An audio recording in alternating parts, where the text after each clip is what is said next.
Good evening, everybody. Welcome to the finale in the inaugural Warhawk Classic here at Great Crossing High School. Mike Ritchie along with the coach Scott Sutton. Toby Murray running the camera.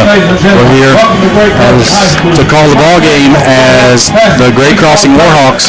Coach Greg Stratton, his team comes in with a record of 12-4. They'll take on, a record of 13-4. They'll take on the Bardstown Tiger and their head coach Glenn Koger, coming into the game with a record of 15-7. Number 9. So, Scotty, looking at both teams and the stats, what jumps out at you? Well, for Bardstown, you got to start with their senior leadoff hitter, Will Koger. Just a terrific guy. First of all, he's hitting .429, but has 25 walks and 33 stolen bases. So that's a guy who knows how to be a leadoff hitter, get on base, and then get to second in a hurry. After that, I would look at Brady Clark, another senior first baseman, hitting .406 with 7 doubles.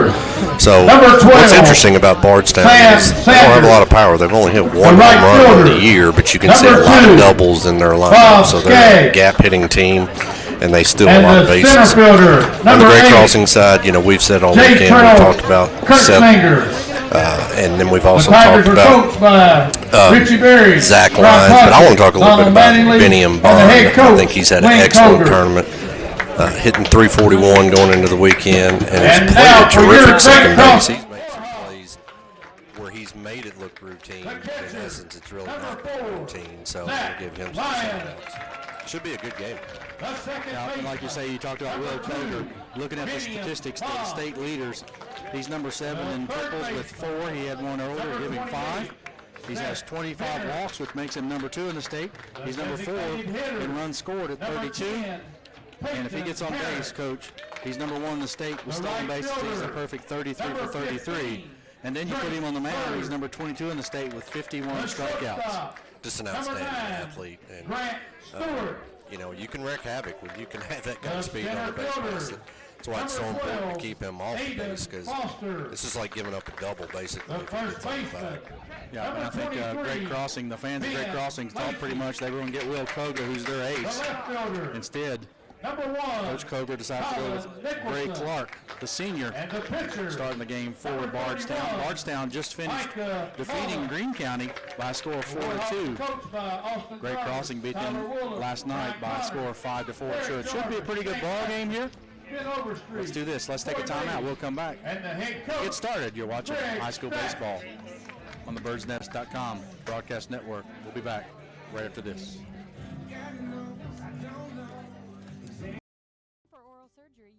Surgeon you can trust and feel at home with. Consider Dr. Robert Henderson at Georgetown Oral and Facial Surgery, specializing in wisdom teeth extraction, surgery to prepare for dentures, biopsies, corrective jaw surgery, TMJ disorders, and dental implants. All outpatient procedures are performed right here in our office. We participate with most insurance, we offer care credit, and take care of all the paperwork. Georgetown Oral and Facial Surgery will give you a lot to smile about. Scott County Physical Therapy is a privately owned physical therapy practice specializing in outpatient orthopedics, sports and industrial rehab, neurological rehabilitation, low back pain, neck pain, and arthritic conditions. Our mission is to provide the highest quality physical therapy to assist each individual and the community at large. Scott County Physical Therapy, a journey to wellness. To contact the physical therapist and Scott County Physical Therapy, please dial 502-863-4242. Scott County Physical Therapy is the title sponsor for Scott County Athletics. Scott County Schools and Bird's Nest Athletics would like to take this.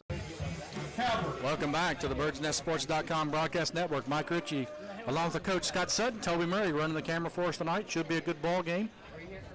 Looking at the starting pitcher for Great Crossing, it's going to be the 6-foot sophomore Micah Mullins. He's pitched in 5 games, started 4, 16 innings pitched, 9 hits, 14 runs, 10 of those were earned, 34 strikeouts. Go with 23 walks. He comes in with a record of 3-0, 4.20 ERA. First pitch to the leadoff batter, Will Koger, was a strike, and we're ready for some baseball action. Here's the 0-1 pitch. Drag bunt. Mullins kind of stumbled. Good play by Lyons, but nobody there to cover. So one of those oops singles to start the ball game off. Mullins, hope he's okay. He bounced off the mound to make the play and kind of stumbled, and after that, the first base, number 3, Ben Lacey was charging, so nobody was covering. So one runner on. And now batting Jamarcus Calvert. And here's just what we talked about, Mike. We're going to see Koger in action to see when he goes, but you know it's just a matter of time when you're 33 for 33 on the year in stolen bases. And we talk about Koger, but Jamarcus Calvert is in the top 25. He's walked 19 times, makes him number 13. Here's Koger, making 34 for 34, and that wasn't close. Yeah, that was a terrific jump. So a stolen base for Will Koger.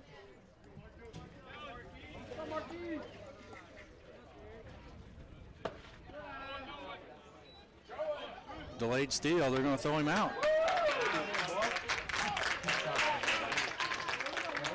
So good job there by Greg Crossing. It was. That was an excellent heads-up play by Zach Lyons. I wouldn't even call that a delayed steal. I think he was just thinking they were going to be a little lazy with the ball, and they weren't. They were heads up. Made a good throw to third and got him out easy. And Koger slaps his hands knowing he made a mistake right there for his team. Here's the 2-0 pitch. Outside, outside strike. 2-1. Yeah, as an old pitcher myself, I like that zone. So the home plate umpire is Chris Devers. Out at first base is Mitchell McCown, model high school graduate.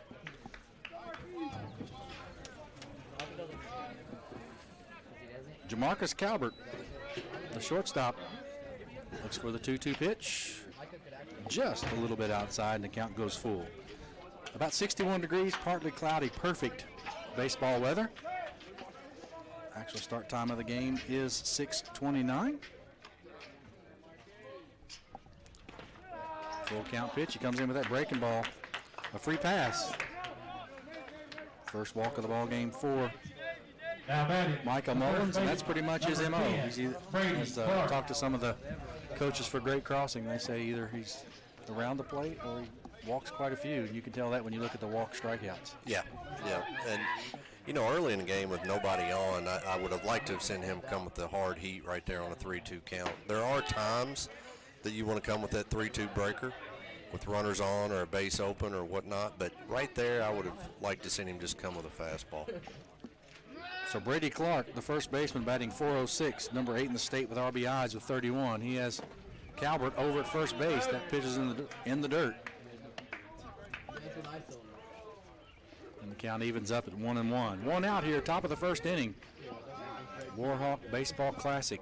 I wouldn't be a bit surprised to see Calvert stealing in this. Well, good job by Lyons right there. Calvert a little bit upset with himself. He probably should have been at second base on that one. Yeah. So the count goes 2-1 to the number 3 hitter, Brady Clark. Playing first base is the senior.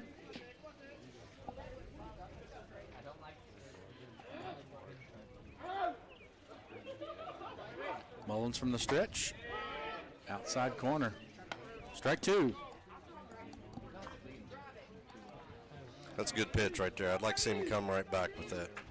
Defensive lineup here for you in a second for the Warhawks. Here's the 2-2 pitch. Inside, and that's going to hurt. So Calvert jogs down to second. Brady Clark. He's not going to rub it. No, but he's going to walk it off. Yes, he is.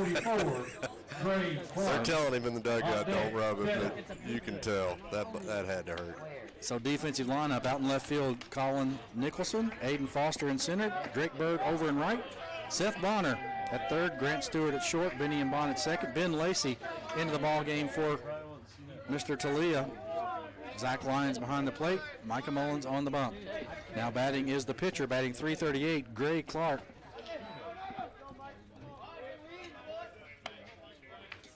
That pitch was a ball. And, you know, with 2 on and 1 out right now, Koger's really got to be kicking himself because he could have run him out of a big inning. Yes, they should be bases loaded, no outs. Here's the 1-0 pitch, outside, 2-0.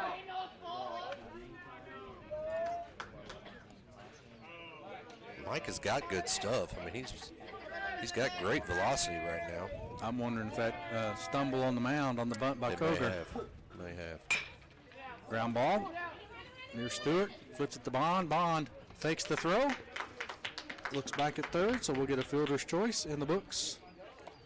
That's a smart play by Biniam right there. You weren't going to get him. It was a slow ground ball. Just eat it right there, get the out. Now you got first and third with 2 outs instead of maybe making an errant throw right there when there was no reason for it. So now batting for the Tigers, Dante Tinnell. Batting .379 is the senior. Courtesy runner for Bardstown. Wearing number 1 is Graham Clark. In for the pitcher over at first base. For the pitcher, number 1, Graham Clark. Outside is the pitch.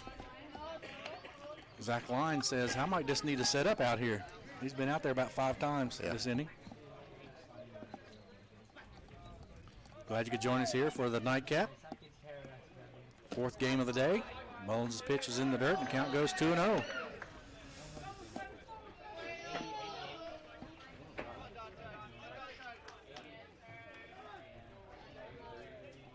Runners on the corners. You got Calvert at third, the courtesy runner Clark over at first, and the count goes to 2-1 as the pitch is fouled straight back into the net. Good foul ball duty there by the on-deck hitter Caleb Nally.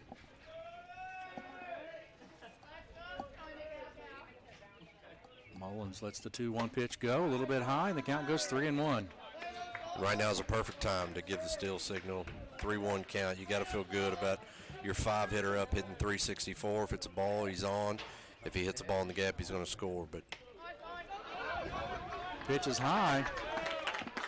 I'm going to call that a wild or a pass ball. What do you think? Yeah, it was a little up, but I think Zach would tell you he could probably have caught that. So another free pass. Second one of the ball game. That'll bring up Caleb Nally, the left fielder, batting .190, an 8th grader for the Tigers. So 1 run in the ball game here for Bardstown as they take the early lead, 1-0. First pitch called a strike. So Graham Clark out at second. Tinnell over at first base. Nally fouls the pitch straight back and finds himself behind the count. 0-2 here. 2 outs in the first inning. 1 run in for the Tigers. Here's the 0-2 curveball. And somebody hollers wear it, but if he did, that hit him right in the head.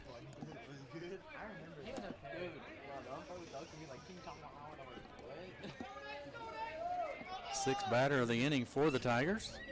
Here's the 1-2 pitch. Able to hold back. They're going to check him. Automatic safe call when the umpire's out at second base, unless it's really obvious. Yeah, it's easy to say wear it when you're sitting over in the dugout, right, Mike? So deuces on the board. 2 balls, 2 strikes, 2 outs. Here's the pitch. Swing and a miss. He couldn't lay off the high heat. First strikeout for Micah Mullins. 3rd out in the inning. So in the inning, Bardstown scores 1 run on 1 hit. No errors, and leave 2 runners on base. We'll come back for the bottom of the 1st. You're watching high school baseball on birdsnestsports.com. Back after this. And Bird's Nest Athletics would like to take this opportunity to thank our corporate sponsors: Bluegrass Orthopedics, Georgetown News Graphic, Denise M. Keene, Certified Public Accountant, Brickhouse Properties Real Estate, Chick-fil-A, Toyota Motor Manufacturing of Kentucky, Clark's Pump and Shop, Georgetown Community Hospital, West Banco, Greens Toyota of Lexington, Ozer Paint and Flooring, Scott County Veterinary Clinic, People's Bank, Time to Shine Car Wash, Steve Skierman, Kentucky Farm Bureau Insurance, Domino's Pizza, Burger King, Galvin's on Main. This broadcast has been made possible by these corporate sponsors and viewers like you. Take it out anytime. Welcome back to birdsnestsports.com. Mike Ritchie along with the coach Scott Sutton. Toby Murray, we're here for the nightcap in the Warhawk Baseball Classic. The Tigers and Bardstown able to get 1 run across, but coach very lucky. His great crossing, that a lot more didn't happen in that inning. Yeah, they were. Micah had a little bit of trouble throwing strikes, which, you know, unfortunately has been his MO all year. He's got great stuff. But Bardstown ran themselves out of an inning right there. And then in that last at bat, chasing a pitch that was out of the zone that could have had somebody else on the bag. So they got to feel fortunate and only be down 1-0. So pitching for the Tigers is Gray Clark, the senior 6-footer. Has pitched in 6 games, started all 6 of those, 29 innings, giving up 20 hits, 17 runs, 13 of those earned, which is pretty impressive. 22 walks, 17 strikeouts. His record coming into the ball game is 4-1 with an ERA of 3.14. His lineup behind him defensively is Caleb Nally out in left, J-Trail Kurtzinger in center, Bob Skaggs out in right. Will Koger mans the third base spot. Jamarcus Calvert at short, Dante Tennell over at second, Brady Clark at first base, Sam Sanders behind the plate and on the bump.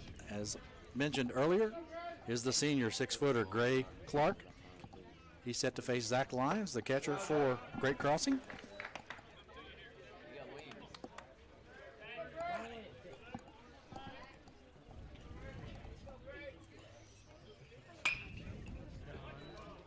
Hard foul ball and a correction on the stats for Gray Clark. He's pitched in 2 games. Started 1, pitched 7 innings, gave up 9 hits, 7 runs, only 1 of those earned. 1 walk, 8 strikeouts. His record is 1-1.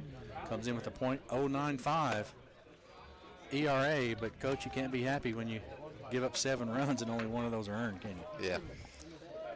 Not a lot of innings right here, but, you know, we've talked about that throughout the tournament. Zach Lyon pops up the 2-1 pitch, out of play, down the third base line. You know, this time of the year, when you've already gotten into district play and you're throwing your better pitchers through the week and then you decide to play a tournament with 3 games, you're going to have to use a lot of arms. So you're going to see some guys that maybe haven't thrown a lot of innings. 2-2 pitch, off speed, ball 3. Payoff pitch coming up here from Mr. Gray Clark.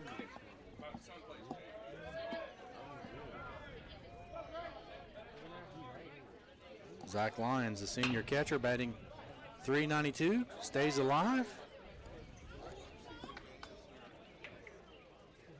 Right fielder lets it go. Somebody from the dugout.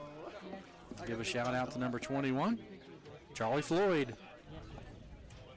On foul ball duty, Zach Lyons, hard hit to right field. A good jump out there by Bob Skaggs. Runs underneath of it, so 1 out in the books. Full count. Now batting, the second baseman. Line drive out. Off the bat of Zach Lyons. On deck, First out of the inning, and that'll bring up Benny and Bond, the second baseman, batting .341. Had a pretty good tournament defensively. He really has. Had a couple of nice hits last game as well. I was talking to Coach Stratton about the backhand play he made up the middle for the third out of the inning last night against Greene County. Huge play. Another off-speed pitch. This time it catches the outside corner. The count's even at 1.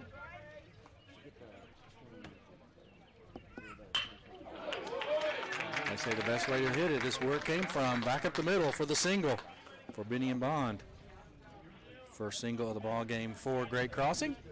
Now batting, the third That'll baseman. bring up Number 28, Seth Benner, the third baseman, hitting .556, number 9 in the state coming into the tournament.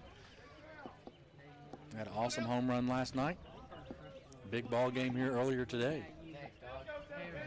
Yeah, he's a terrific looking prospect. Yeah. He was 3 for 4 with the triple. Scored the winning run. Fly ball to right field. Made good contact. It's trouble. Outside the reach of Bob Skaggs. Kind of getting turned around. Bond is getting held at third base. And just like that, back-to-back hits. Leaves Great Crossing with Seth Benner down at second. Benny and Bond all the way over to third. Now batting, Great Crossing making some noise. Number 10, Peyton Harris on deck, third. So now, that's a great job by Seth right there, Mike. You know, just going with the pitch, hitting. You know, when you got a power hitter, but it's a guy who can not only jerk the ball out but also go to the opposite field, then you're an all-around terrific hitter, and that's exactly what Seth did right there. He has shown me a lot this weekend. Yeah, the ball jumps off his bat, It too. really does. think Bob Skaggs thought it was pretty much a routine fly ball, and it just kept carrying. Yeah. You know the thing about Clark, and I say this with all the love for us old guys that grew up playing backyard wiffle ball, the way he throws that curveball, it's almost like he's throwing a wiffle ball. It's got great rotation on it, but it's really pretty neat to see that. Here's the not 2-1 overthrowing pitch. Yep. So again, typically so far this weekend we've seen Jacob Turlia here. He's out for this ball game, so they move Peyton Harris up, the designated hitter, batting .519. Line drive dropped by Tennell just in time for the first out. He smoked that one. Yeah, he did.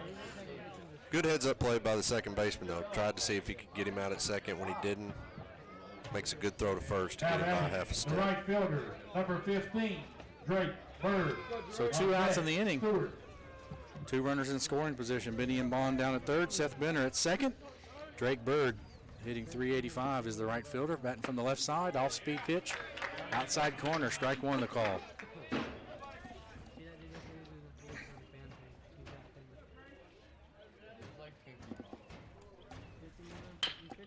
Ground ball. Picked up by Tennell. Over quickly to Brady Clark. And Bardstown gets out of the inning. 4-3 in the books. So Scott County did it once. Oh, $1. Great crossing. Strands 2 runners after 1 complete. Your score. Bardstown 1. Great crossing 0. Back after this. Ever wonder where the capital A in Chick-fil-A came from? It started with grade A, top quality chicken. But we believed everything, not just the food, should be grade A. A is for above and beyond. An extra level of care. A game. From caring for our guests in our community to cleanliness and safe service with a My Pleasure. A is for all the little things we do to bring you our best every day. A little funky dance. And that too. Welcome back to BirdsNestSports.com. Mike Ritchie, along with Coach Scott Sutton, Toby Murray. 1 inning in the books, and after 1 inning, if you look at the line score, Bardstown with 1 run, 1 hit. Great crossing. Has 2 hits. Unfortunately, a single and the double. The runners were stranded on the base path. So Great Crossing had 2 hits in the first, unable to score. So after 1 complete, Bardstown leads the Warhawks by a score of 1-0. Leading off, wow, is Sam Sanders, the catcher. That's a bright bat that he's got there, I'm telling you what. Maybe he's using that in honor of a Mother's Day tomorrow or something. Swing and a miss, and the count evens up 1-1. And I tell you, it almost doesn't look like a high school bat, does it? Almost looks like a Little League bat.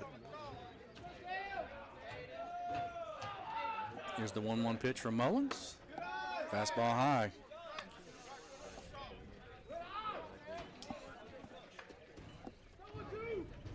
It almost hurts your eyes. Count goes 3-1.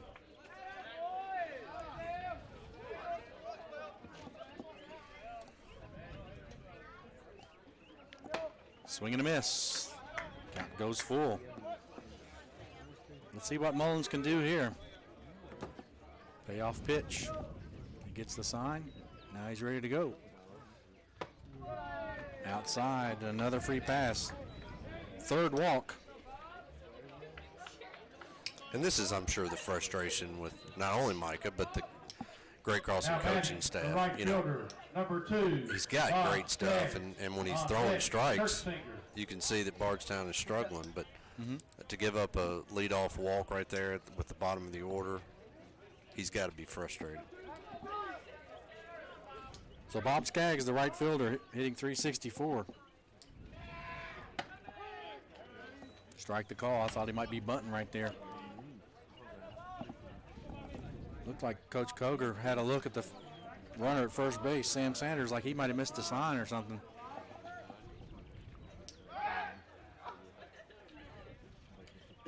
I think Micah picked up on that.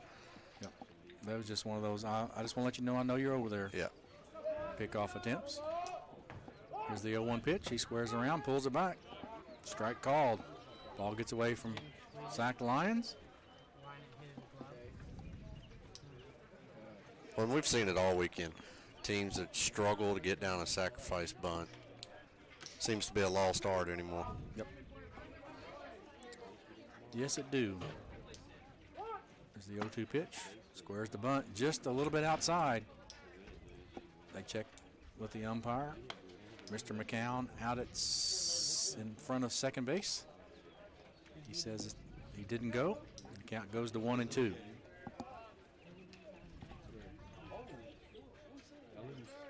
There's the 1-2 pitch. Swing and a miss. Second strikeout of the ball game for Mr. Mullins, and that'll bring up the center fielder and the number 9 hitter, J. Trail Kurtzinger, sophomore, batting .250.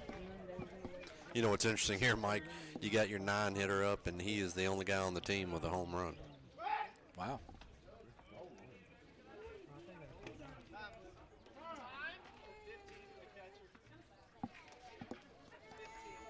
We have a courtesy runner in for the catcher, number 15. He goes by the name Hayden Worth. Courtesy runners number 15, Hayden Worth.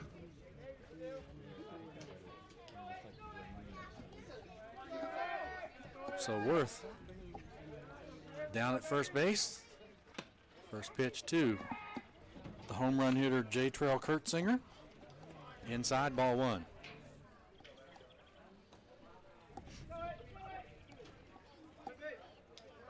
Oh, got him. Had him leaning just in time.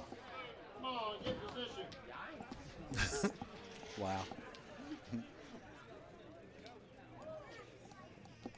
Yeah, that was a bang-bang play, but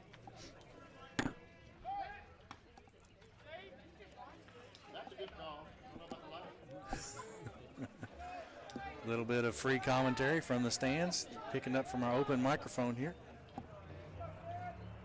Here's the 1-0 pitch, high, ball 2.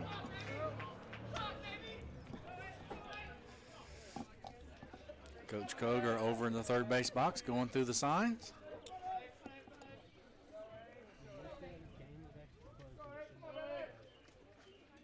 Two-0 pitch, fouled straight back in the net. Count goes to 2-1.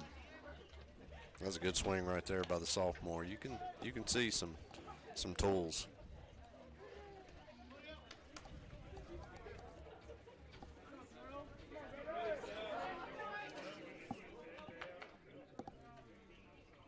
Two 2-1 pitch, right down Main Street, strike 2.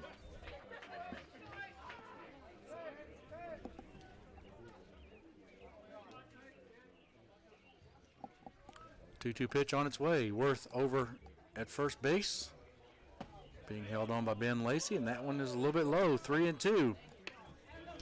We've been here a few times already. 3 walks and 1 hit batter. 4. Micah Mullins. Really lucky to only give up 1 run there. Kind of a base running miscue by Will Koger.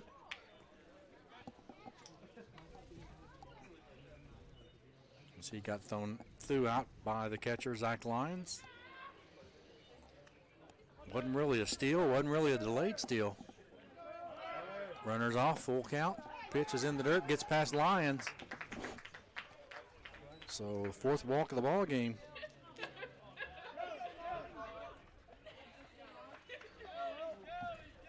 And they're back to the top of the lineup. Now batting the third And again, baseman, we just talked about the number 9, consistency with Koger. Micah. You know, he looks terrific on On one deck. hitter. We'll set him down on 3 pitches. Great velocity. Then he comes back and walks somebody. So,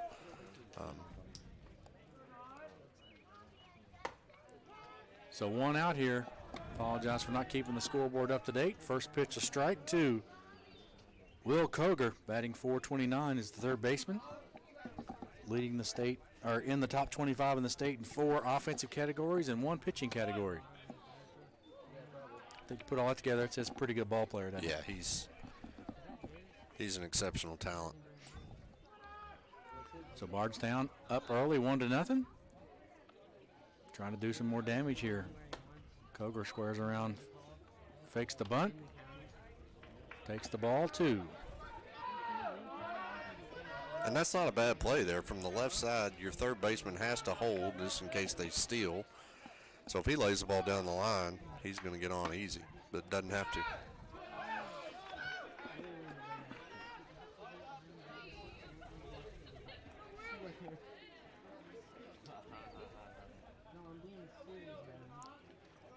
Here's the 3-1 pitch with 1 out, 2 runners on, outside. All right, called a late strike.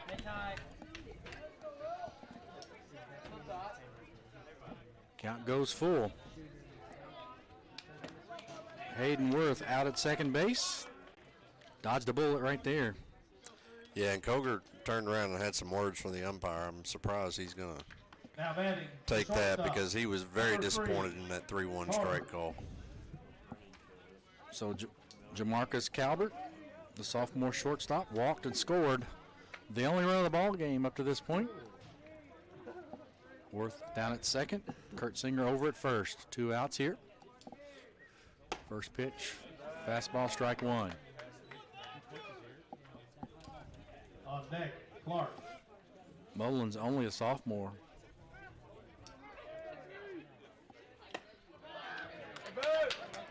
Got away with a high fastball right there. That one probably looked the size of a watermelon coming in there.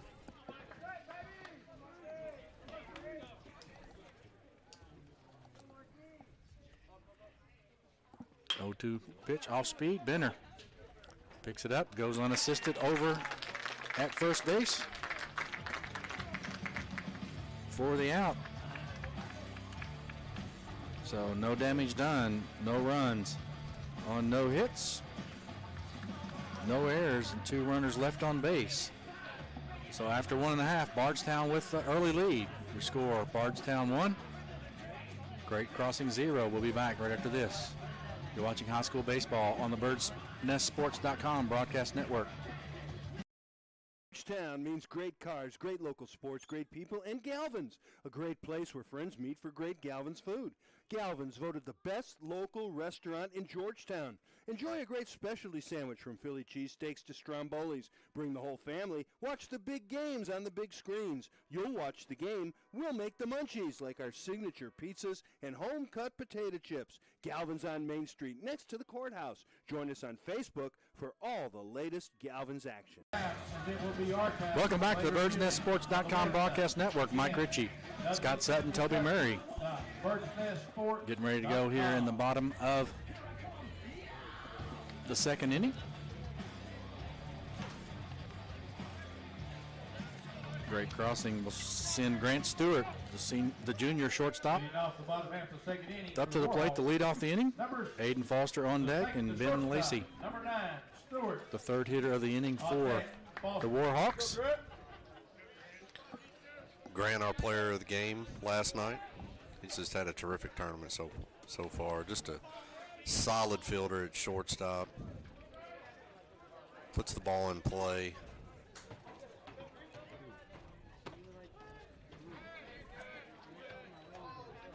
Okay, you mentioned he looks like a wiffle ball pitcher out there. I don't know if that's a fastball or a changeup or what, but looks a little bit different. Yeah. High fly ball out to center field. Kurt Singer all the way back to the warning track. Tell you what, balls travel pretty good at this ballpark, don't they?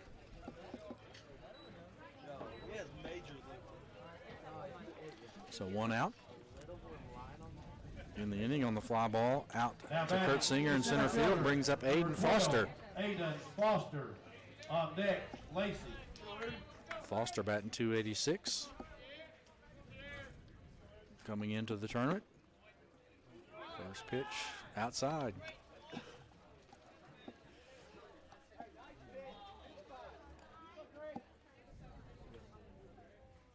One-0 pitch. Check swing. They're going to probably check him. They decide not to. I thought he went, but nobody cares what I think. Nubber over top the head of Tennell out at second base for a 1-out single. Third hit of the ball game. The first baseman, number 23. You can see the raw skills in Foster. You know, sometimes you see it out there in the outfield, run down a ball, and right there strong enough to get fisted and yet get it into the, you know, right center field area for a hit.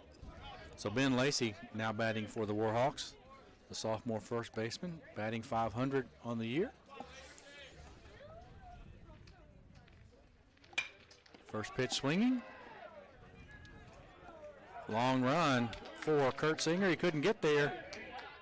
And good hustle by Aiden Foster beating the throw. Foster was almost in no man's land. He had to wait to make sure he didn't catch it. Then he had a pretty long run. His speed is able to allow him to beat the throw. So fourth base hit of the ball game for Great Crossing. Number 1. Aiden Foster down at second base. Ben Lacey over at first. And Colin Nicholson, the senior left fielder, batting in the 9 spot. Hitting .395 was his average coming into the tournament. First pitch. High ball 1. I think that one might have fooled Kurt Singer. He was playing pretty deep. He was playing deep after that last at-bat that he just caught. I don't think he came all the way back into his normal spot. You know, Mike, I'm not so sure that that's not a knuckleball that Clark is throwing. We talked about how it was coming out of his hands funny, and I mentioned wiffle ball, but it could just be a knuckleball because it seems to be breaking different each time he throws it. So 2 runners on. Swing and a miss. The count goes to 1-2. To the number 9 hitter for the Warhawks, Colin Nicholson.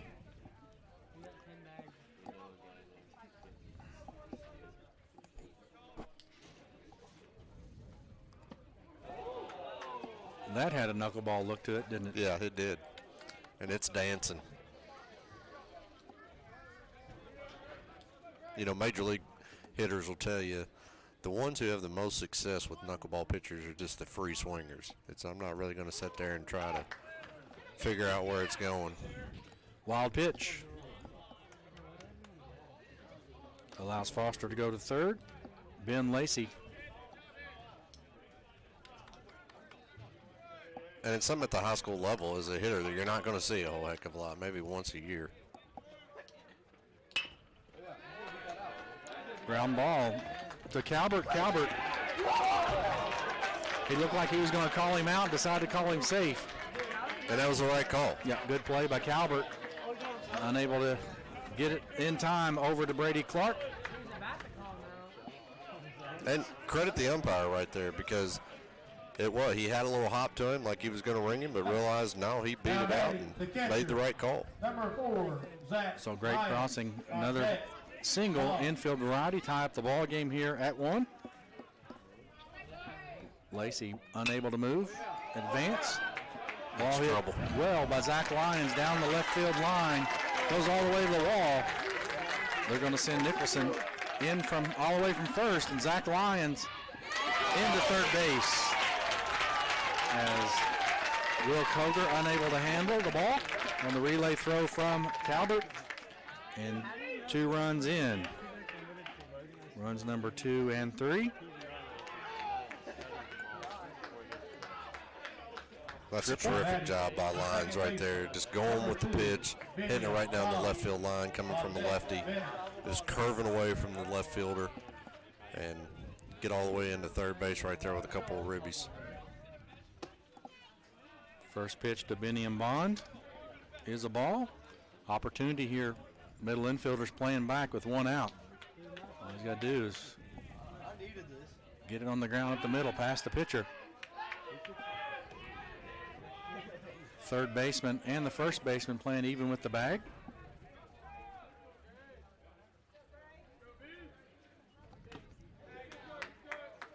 Foul tip into the mitt of the catcher, Sam Sanders. Strike 1 the call. Count goes to 1-1. 1 out here. Zach Lyons, the hero so far. 2 RBI triple.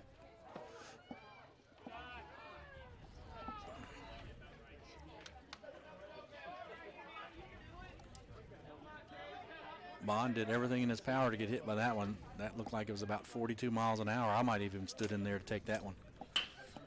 There's the ground ball in the 6 hole past the third baseman Koger, past the outreach Calvert at shortstop, and an RBI single. That's good heads-up play right there by Biniam.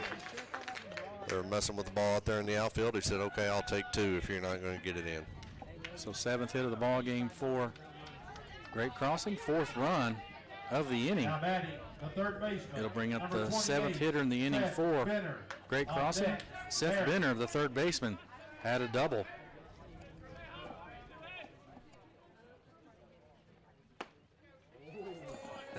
And he's got to be kicking himself right there. That ball just floated in. He's thinking, oh my goodness, why didn't I explode on the baseball? So 5 straight hits in a row for Great Crossing.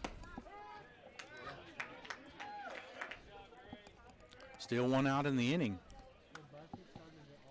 Count is 1-1 to the number 3 hitter for the Warhawks, Seth Benner. He hit a bomb last night, didn't he, out the left center field? Sure did. Wound up being the winning run in the game against Greene County. 2 good baseball games so far. We've got our money's worth, 5-4. Great Crossing defeated Greene County. Then Williamstown comes in here. Nightlinger throws a gem for them, or at least keeps them in the ball game. Great Crossing finally able to win at 9 innings.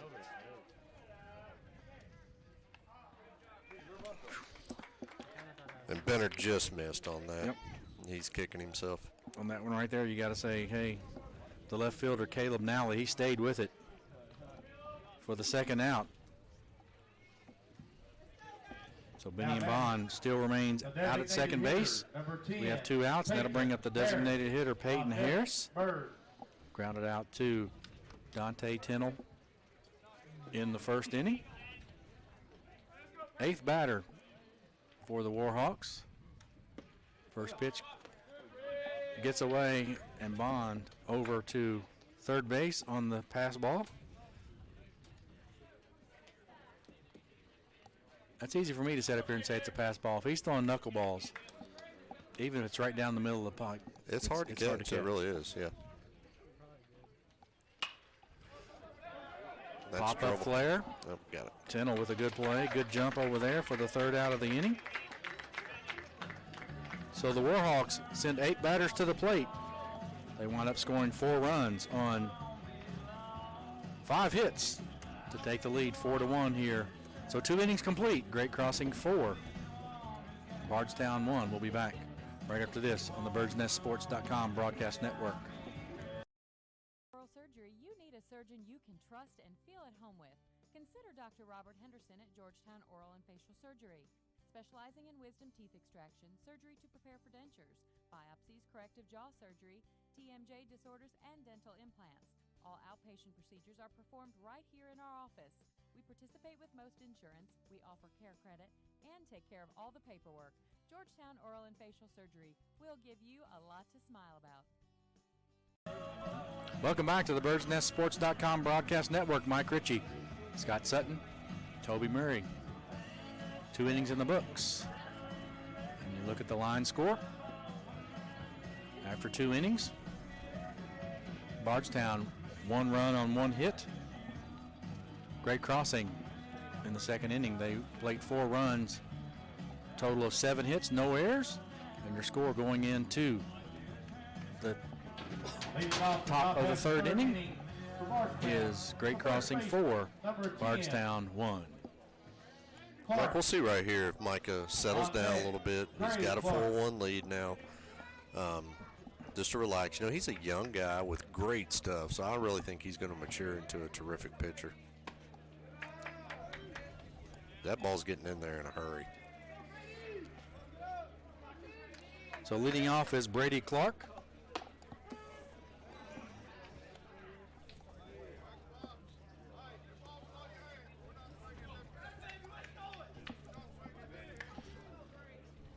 So here's the 1-1 pitch.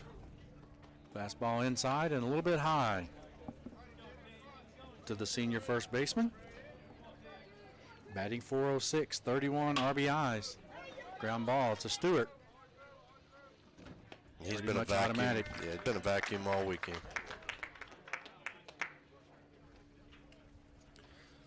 That'll bring up the pitcher, Gray Clark. Reached on a fielder's choice. Now batting, His first time up. pitcher, number 44, Gray Clark, on deck, kennel. One out here in the top of the third inning. First pitch outside.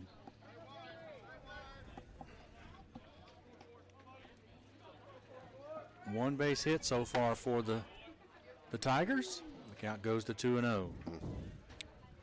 Michael was wanting that pitch, and I don't blame him.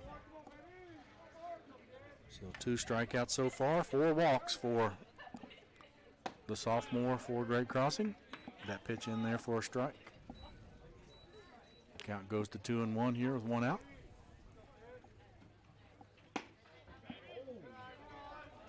That one's just a little bit off the plate. So the count's 3-1 right here to the pitcher, Gray Clark.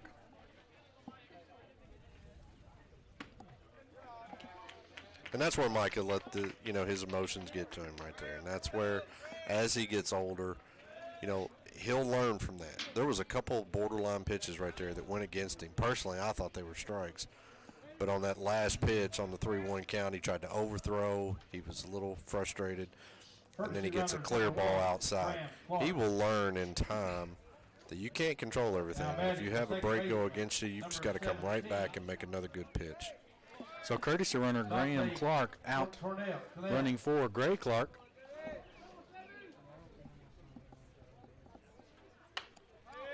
Graham Clark, a freshman. First pitch fouled back off the bat of Dante Tennell. Second baseman walked in the first inning. Was stranded at first base. Pickoff play. Runners back.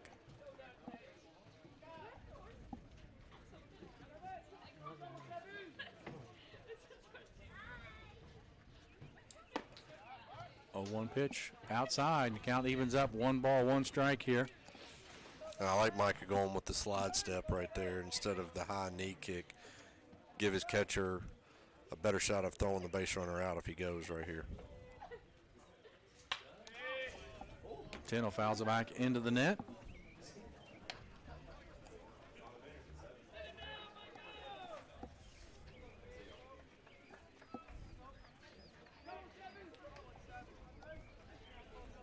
So 1 ball, 2 strikes here, 1 out. Mullins with the pickoff attempt over to Clark. Safe is the call from the field umpire, Mitchell McCown.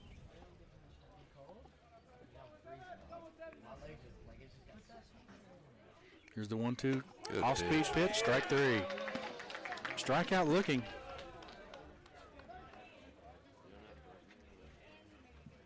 And that's a complete change from what we've seen all weekend. We've seen a lot of curveball pitchers. Then they may come with the hard stuff on a 2-strike count. Mike has been throwing that fastball over and over and then comes with a beautiful breaker over the plate. Had him completely fooled. So now batting Caleb Nally, the left fielder, 8th grader. Fouls the first pitch straight back. Caleb struck out to end the inning in the first for the Tigers. Bardstown in the 5th region, 19th district, taking on the Warhawks from Great Crossing, representing the 11th region and the 41st district.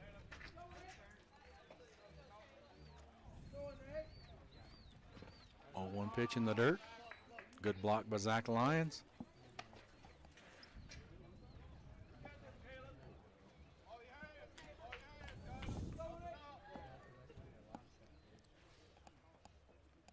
Here's the 1-1. Inside. Glove save by Zach Lyons right there. 2 balls, 1 strike. 2 outs here in the top half of the 3rd inning.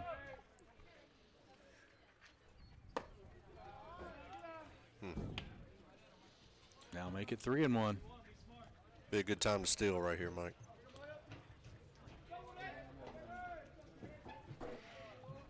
3-1 pitch, 2 outs. Line drive. Good jump out there by Colin Nicholson. He makes a running stab, and That'll be the third out. Caleb Nally flies out 2. Colin Nicholson out in left field. So in the inning, 1 runner stranded, no hits, no runs, no errors, 1 runner left on base. We'll be back for the bottom of the third. You're watching high school baseball on the BirdsNestSports.com broadcast network. Hi, Dick Stockton here. I've been announcing sports for over 40 years, and I know a winning team when I see one. Green's Toyota of Lexington has what it takes to win, which is why Green's is Kentucky's #1 Toyota dealer 2 years running. Family owned for over 40 years, Green strives to give excellent customer service and best value for the dollar. No matter what department, parts, service, or sales, Green's continues to move forward doing business the right way every day. Be a part of Green's winning team. Green's Toyota. Great people, great cars. Think Green. Welcome back to the BirdsNestSports.com broadcast network. Mike Ritchie, Scott Sutton, Toby Murray. We go to the bottom of the third inning. Gray Clark still on the mound for the Tigers. He finds himself a little bit behind as Great Crossing comes to bat here in the third inning with the lead 4-1. Last ball game of the inaugural Warhawk Baseball Classic. If you're watching the ball game and you're around the Scott County area and are interested in maybe sponsoring the tournament next year, they're looking for a long-term sponsor.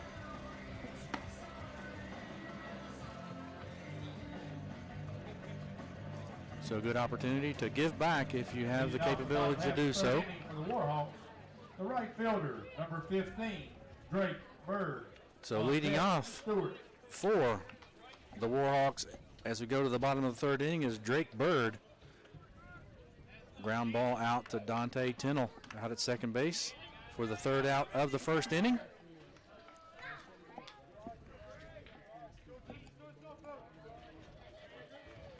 First pitch from Clark. Strike 1.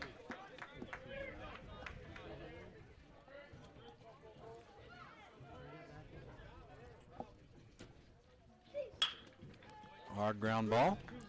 Right to the hand of Calvert. Calvert, long throw over to Brady Clark just in time.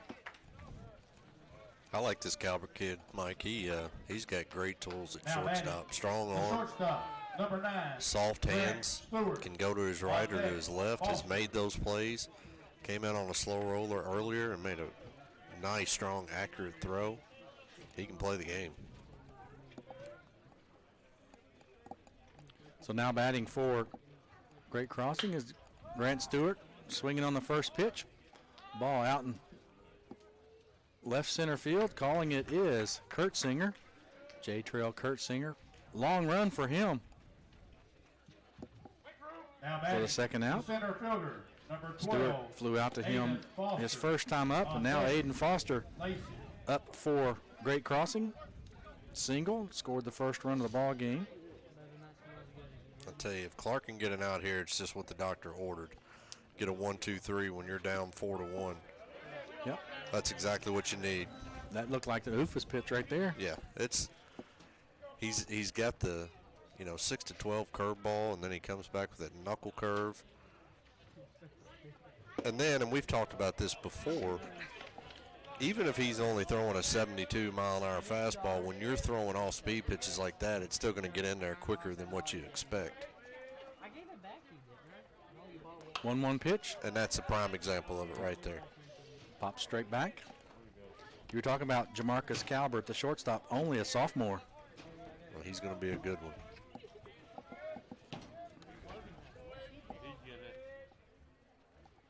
Here's the 1-2 pitch. Off speed.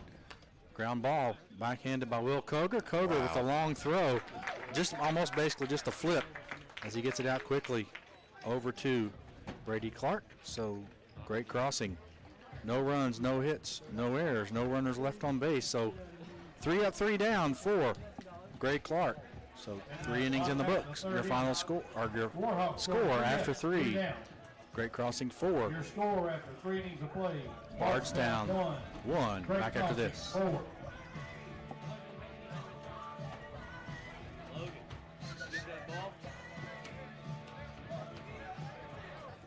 Did y'all play this song, Toby? Did you write most of your?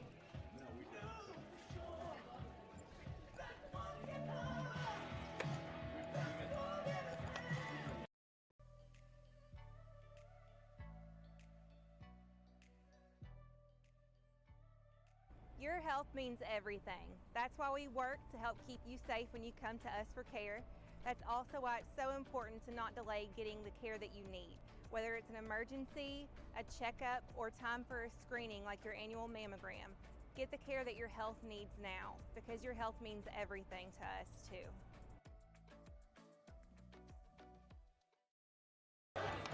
Welcome back to the BirdsNestSports.com broadcast network. 3 innings in the book, and we look at a line score here. Leading off the top half of the fourth Sponsored by Scott County Physical Therapy and Dr. Rob Henderson at Georgetown Oral and Facial Surgery. Bardstown, 1 run, 1 hit. Great Crossing, 4 runs and 7 hits as we go into the top of the 4th inning. And leading off for Bardstown is the catcher, Sam Sanders. Walked in his only plate appearance. Sanders only a freshman. Reaches out for that one, pops it back in foul territory, out of play. Mike Mullins is already at the 70 pitch count, so he needs to have a good inning right here.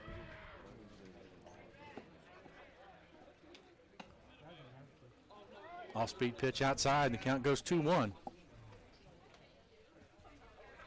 One of those curveballs across the plate, I really felt like he did a good job. So the player of the game for this ball game will be presented at the conclusion. It's sponsored by Time to Shine Car Wash. Pitch is inside. Not a way you want to lead off the inning. 6th walk of the ball game. It's not. Just when we were just talking about the amount of pitches that he's already thrown, here we are in the top of the 4th. And he's getting ready to be into the mid-70 range, so I'm sure that Coach Stratton will have somebody up just out of necessity. You know, even if you have a lead, you're going to have to bring somebody in probably here in the next inning or so. Yep, and for the courtesy running for the catchers is Hayden Worth. Bob Skaggs up for the Tigers. No outs here in the top of the 4th inning. Squares around the bunt. Pulls it back, but strike the call.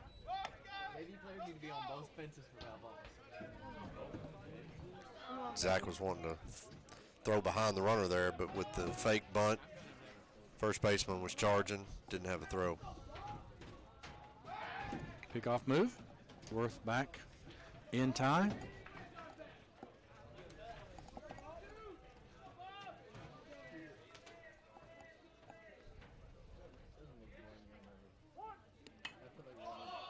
Bunt attempt up in the air.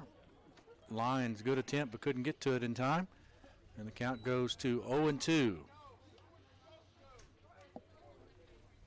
So the senior, Bob Skaggs, behind the count. Do you let him bunt here with 2 strikes? I would. You know, you're at 0-2. I like going ahead and saying, okay, this is what we've been doing. Let's get the bunt down. So hard to come back on a 0-2 count now and just suddenly try to get a base hit. But got him leaning. Most coaches don't like to go with the bunt right here when you have 2 strikes on you.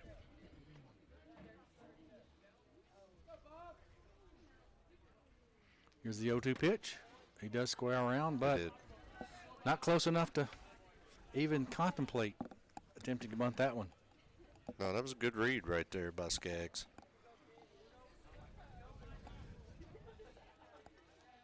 So 1 ball, 2 strikes to the number 8 hitter.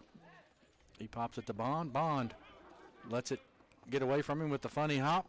Harry is able to get the force play at second base. So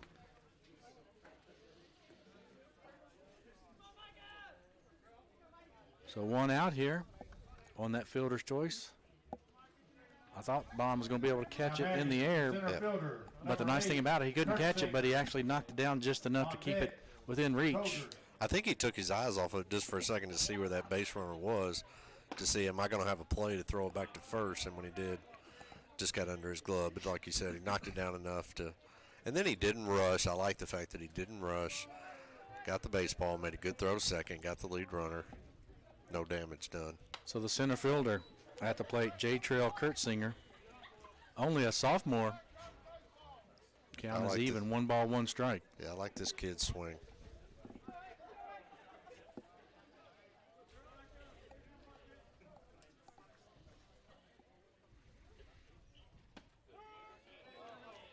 Strike 2 called.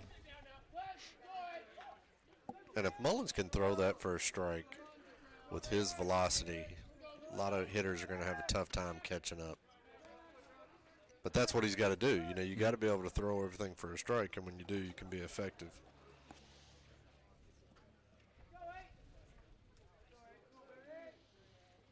And that's just what we're talking about. Comes back with the heat, and that's hard to catch up with.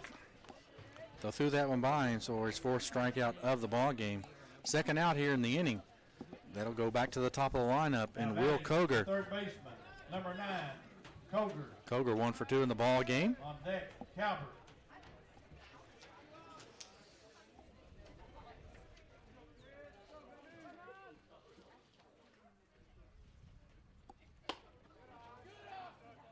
Two-out pitch to Koger, just a little bit outside.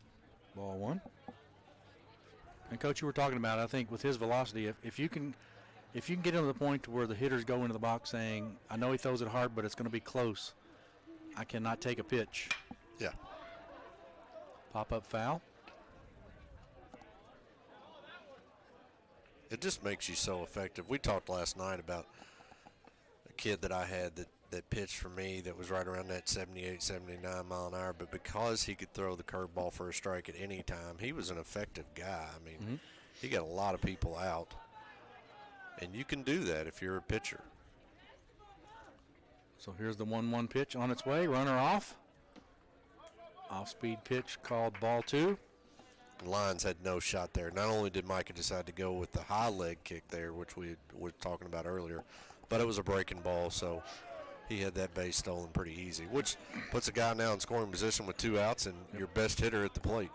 So Bob Skaggs in scoring position. Will Koger. I think they might be thinking about pitching around him a little bit with the sophomore Jamarcus Calvert. Yeah, I'd make him hit my pitch right here. That's Nothing for sure. against him, but a free pass. 7th walk of the ball game for Micah Mullins. That'll bring up the shortstop. A sophomore, Jamarcus Calvert, 0 for 1 in the ball game. Scored the only run up to this point for the Tigers. And Micah seemed to be frustrated right there, but no need for that. You had a base open. You got a guy on now. No damage is done. You still have 2 outs in the inning. Come right back. Right there's a beautiful pitch. Let's focus on this hitter. Get out of the inning. You're still up 4-1, and your team has a chance to add on to the lead. So 2 outs here. 0-1 pitch on its way. Off speed. Stays high. The count goes 1-1.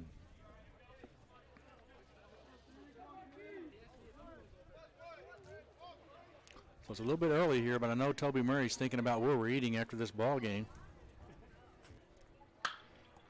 He got that one pretty good. Coach Koger is able to duck and get out of the way. He did, but I tell you, that's 3 straight breaking balls. If he comes back with a high heater, I think it's going to be hard for Jamarcus to catch up. So 2 runners on base. That pitch there inside. Another Count breaker. goes 2-2. He's got him set up nicely if he wants to come back with a fastball. Yep.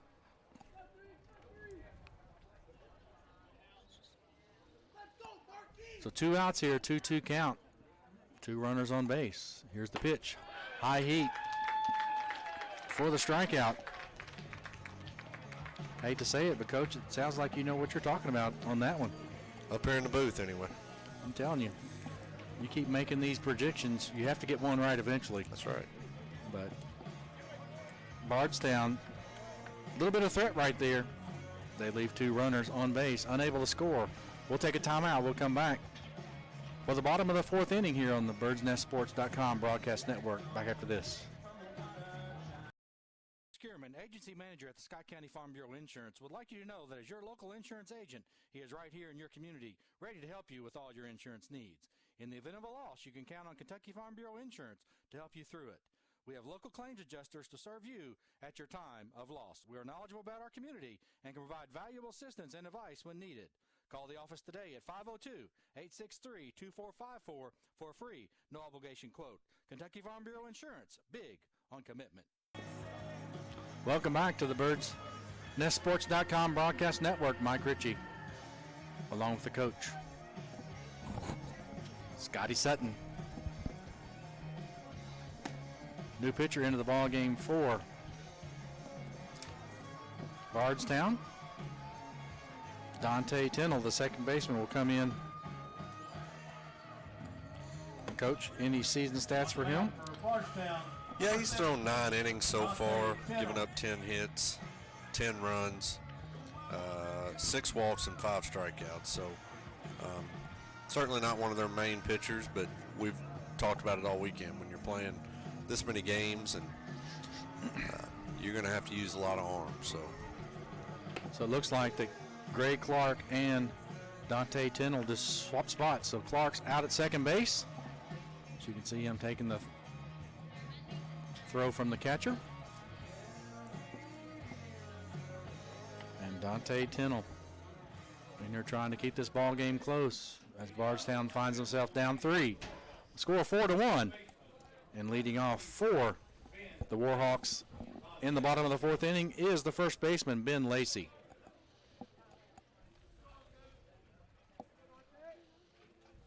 Ben singled and scored the second run of the ball game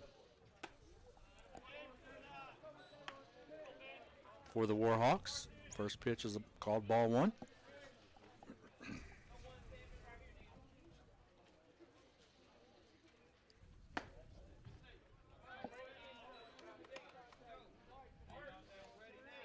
That's a good job right now. Ben coming in, new pitcher. Let's get a look. Let's see what he's got. Finally finds the plate. Count goes 2-1.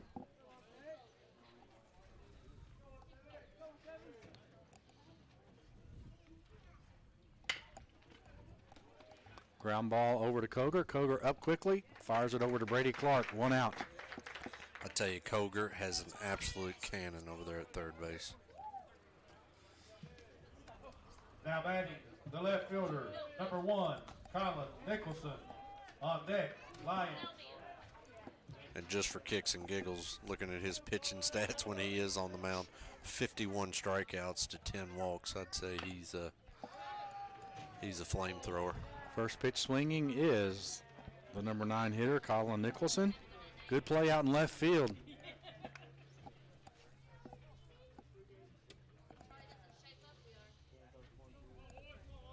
In the 3rd inning for the 3rd out. On the line drive hit down the line. There's another ground ball. It's foul. Koger working on his defensive skills. A little bit of practice. When you look at Will Koger, you just see confidence. Yeah. He's a guy that you can tell has been around a long time, and watching him hit and seeing him play third base and then looking at his pitching stats. There's a backhanded attempt by Jamarcus Calvert. Goes off his glove, so that's a base hit for Colin Nicholson, his 2nd hit of the ball game. Calvert's a little bit upset with himself right there. He's made so many nice plays, but that was a very difficult play going in the 6th hole. Yep. Even if he comes up with that clean, that would have been a hard get to get him at first. So Nicholson does his job, rolls it back up to the top. Zach Lyons, 2 RBI triple, his last time up. Good pitch. 1 for 2 in the ball game.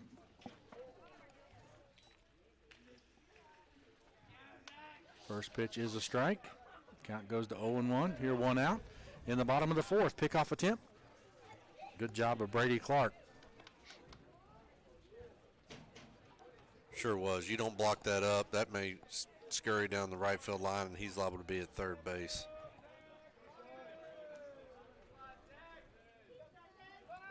Runners off. Pitches outside. Here's the throw from Mr. Sanders. Is not in time, so a stolen base for Colin Nicholson.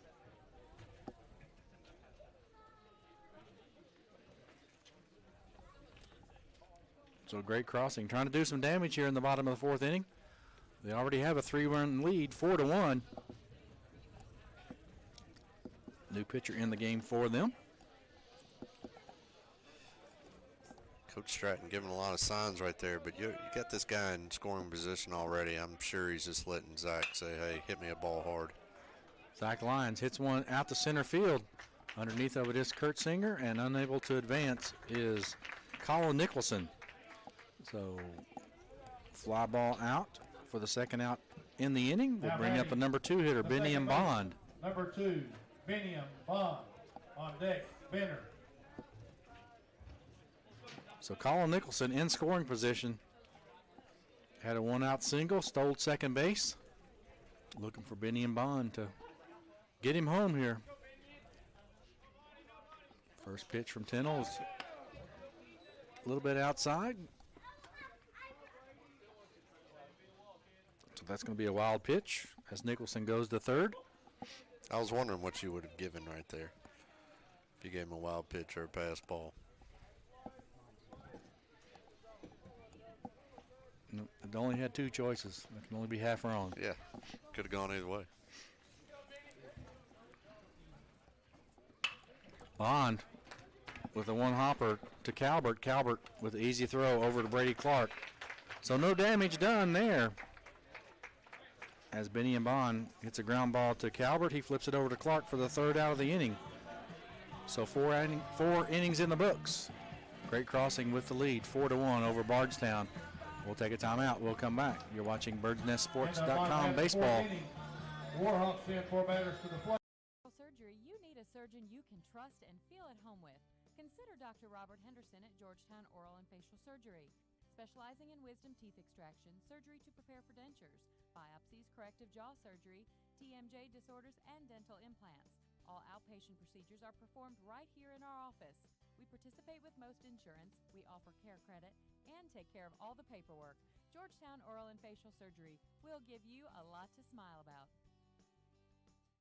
Scott County Physical Therapy is a privately owned physical therapy practice specializing in outpatient orthopedics, sports and industrial rehab, neurological rehabilitation, low back pain, neck pain, and arthritic conditions. Our mission is to provide the highest quality physical therapy to assist each individual and the community at large. Scott County Physical Therapy, a journey to wellness. To contact the physical therapist and Scott County Physical Therapy, please dial 502-863-4242. Scott County Physical Therapy is the title sponsor for Scott County Athletics.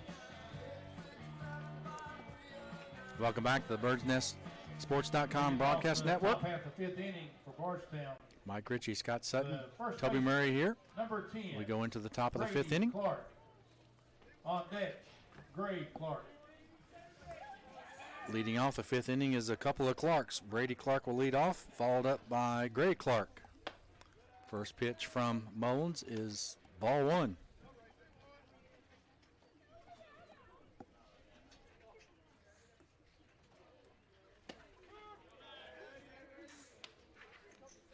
Good pitch right there by Mullins. Strike call, and the count evens up at 1 ball, 1 strike.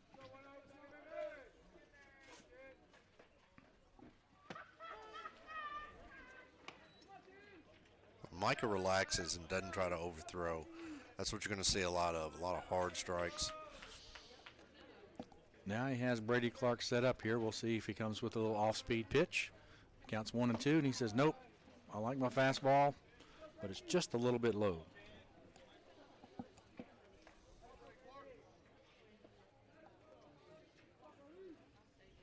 Here's the 1-2 pitch. Number down to Biniam Bond. He picks it up, nonchalants it over to Ben Lacey. First out of the inning. Routine play. You got to like it when your defense makes routine plays. Yeah, you do. You know, we were talking about Calvert on the other end having soft hands and short. Biniam Bond and, you know, Stewart, the middle infield for Great Crossings can really glove it. So now batting is Gray Clark. Started out pitching. Now he's down at second base. 0 for 1 in the ball game.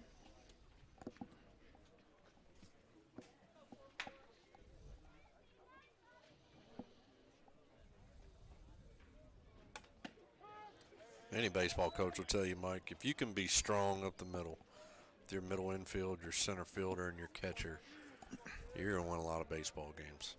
And that's why Great Crossings is having so much success this year. Tried to overthrow that one just a little bit, and the count goes to 2 and 1.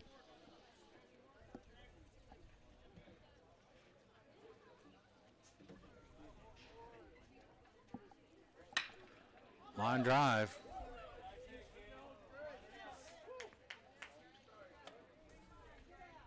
Just foul. The final total is for Gray Clark. 3 innings pitched, 7 hits, 4 runs, all of them earned. No walks, no strikeouts.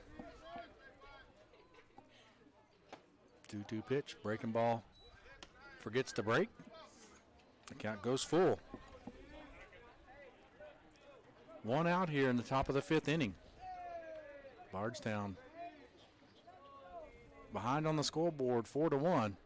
Trying to get something started, and a hard shot past and off the glove maybe of Seth Benner at third base.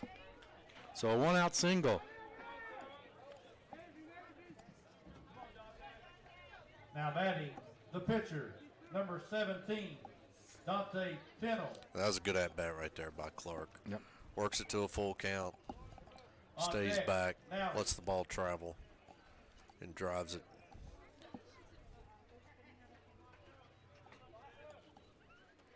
Second hit of the ball game. First hit since the leadoff hitter for Bardstown. I love that pitch right there by Mullins. Gives up a hit, but comes right back, throws a nice breaker, gets on top 0-1. And that's what we talked about earlier. He can't let one play turn into 2 or 3 bad plays for him. He's just got to come back and say, okay, I'm going to get this guy right now. Pickoff attempt. The runner, Gray Clark, back safely. Dante Tennell sees the count even up at 1-1 on that high fastball. Tennell came in last inning and did a nice job in relief. Yep. Tennell's 0 for 1 in the ball game.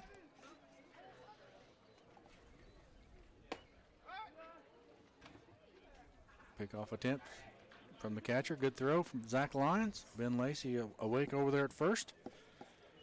And again, that was only the second hit. It seems like there's been a lot more hits. Been a lot of base runners, but when you look down, it's had to go all the way back to the leadoff hitter of the ball game. But when you factor in 6 walks to go along with that. So the count goes to 3-1 to the number 5 hitter, Dante Tennell, now pitching for the Warhawks. He came into in relief in the 4th inning. Here's the 3-1 pitch. Outside.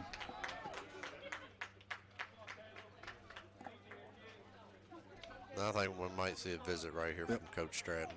Correction, walk number 8 of the ball game. And the left fielder, Coach Stratton says, I'm a little tired. He's going to send out the pitching coach, Austin Jarvis, to figure out what's going on. While they're doing that, Gray Clark and Dante Tennell, they're going to run over and talk a little bit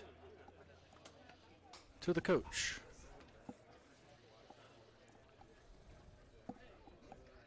So, Scotty, I'll let you put your baseball uniform on. What do you think Jarvis is talking to the pitcher about, and what do you think Coach Koger is talking to his base runners about? Well, Coach Koger's saying, hey, let's not run ourselves out of an inning like we did in the first inning. And Jarvis is saying, look, you've only given up 2 hits all game. You've got a good defense behind you and a 3-run lead. You're getting high up in pitch count. Let's throw strikes right here. Let's get a ground ball, maybe get a double play, whatnot, but let's really focus, because I would be a little surprised if Mullins goes past this inning with his pitch count being so high. So I think he might have even come out and said, hey, just get us through this inning and we'll get you some relief, but let's really focus on this next hitter. So the courtesy runner, Graham Clark, had been running for Gray Clark. Now he's going to run for Dante Tennell. As Caleb Nally, the 8th grader, playing left field, 0 for 2 in the ball game. Strikeout in the first, flew out to Nicholson out in left field on that line drive we talked about earlier. And a good defensive play by the senior left fielder for Great Crossing. First pitch is a ball to Caleb Nally. That's that letter fastball that I'd like to see called a strike more often. Foul ball down the third base line into the bullpen.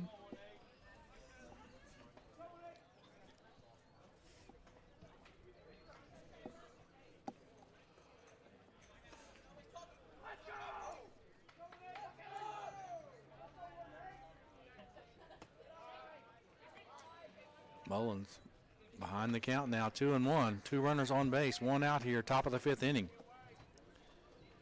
The number 6 hitter for Bardstown, Caleb Nally at the plate. The 2-1 pitch. Outside in the dirt, it goes to 3-1. I know there's a lot of discussion here between Austin Jarvis and head coach Greg Stratton. Great Crossing has someone warming up in the bullpen. Looks like they got a left-hander up. Can't see the number. That pitch is low. So walk number 9. I wouldn't be surprised here if they didn't make a change. Yep, Graham Clark trots down to third. Gray Clark goes to third. Graham Clark goes to second, and Caleb Nally, free pass. And Coach Stratton is making that long walk. Good ball game for Michael Mullins. He leads with a 4-1 lead, but he's responsible for all 3 of the runners on base. And looks like number 20, if I got that correctly.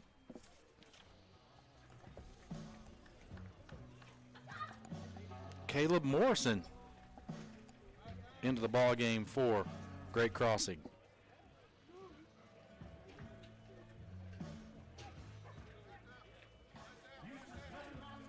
Caleb Morrison, a 5'8" sophomore pitcher for Great Crossing. Now pitching for Great Crossing, number 20. Looking at his season stats, Caleb Morrison has pitched in 1 game at the varsity level, 1.2 innings, no runs, no hits, 1 run, no earned runs, 2 walks, 2 strikeouts, no decisions, with an ERA of 0.00. Can't get any better than that. No, you can't. This is a tough situation, though, to come in as a young player who hasn't thrown a lot of varsity innings. You get bases juiced. But obviously Coach Stratton has confidence in him. Just watching him warm up here, he's got good stuff. A nice breaker coming from the left side. Fastball has good movement. But he'll come in, like you say, with 1 out here in the 5th inning. Big spot for the sophomore.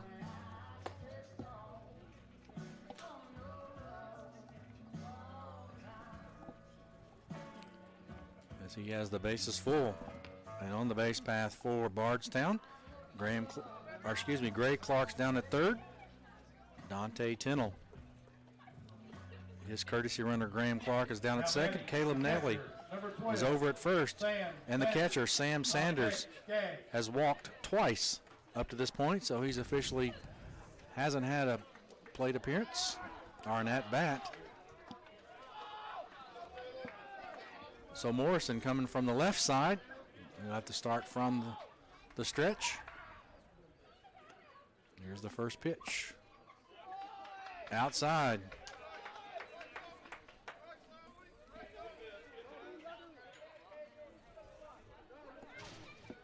So Mullins only gave up 2 hits with 9 walks, 5 strikeouts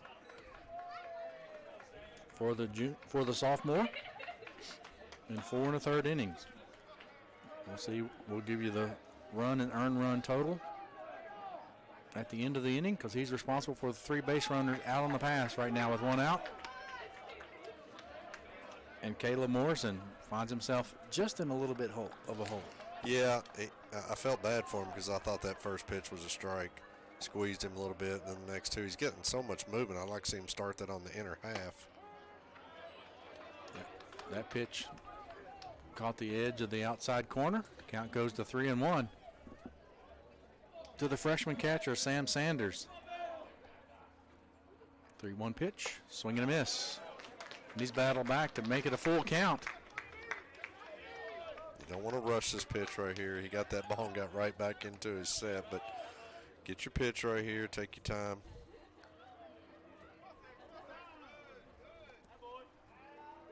Infielders are playing even with the bag on the corners. Middle infielders looking for a double play ball here with 1 out. Outfielders pretty much straight up. Here's the 3-2 pitch. Strike 3 called. I'm telling you what, you can grow off of that outing right there. He was behind 3-0 with bases loaded. That says a lot about his moxie. I tell you what, you come in as a young pitcher with bases juiced and get down 3-0 and come back and strike the guy out. That tells me he's going to be a good pitcher in the future. Dominique Tennell into the ball game, pitch hitting here for Bob Skaggs.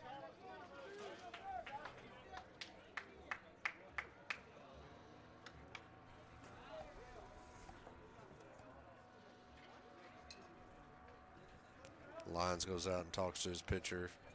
Say, okay, let's make sure we're on the same page. Probably telling him, too, you know, we've got a pinch hitter up here for the first time. Let's do what we've been doing.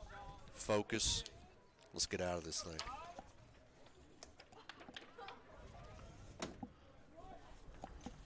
First pitch to Dominique Tennell is called strike one. On the year, the pinch hitter, Mr. Tennell, is batting .364 with 16 hits, 11 RBIs. So good pinch hitter right here. Fly ball out to right field, a long run, and it's going to fall in. So Dominique Tennell gets a base hit, and 2 runners score. So a good job right there. He hit the ball well. Third hit, 2 RBIs for the pinch hitter. That allows Gray Clark to score, as well as Dante Tennell to score. And Caleb Nally all the way to third base. So the third hit of the ball game for the Tigers, and they get to within 1. And now batting is J. Trail Kurtzinger, the center fielder. 0 for 1 in the ball game. Strikeout on the walk. First pitch, strike call. And I'm not for sure, you know, I thought Morrison made a pretty good pitch. He certainly did. I was going to say I feel bad for the kid.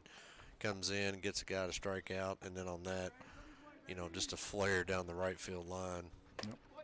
I tell you what, Blake Bird made a great attempt out there in right field. He just was. He did. I mean, there was had too long a run. Yeah, that was right down the line.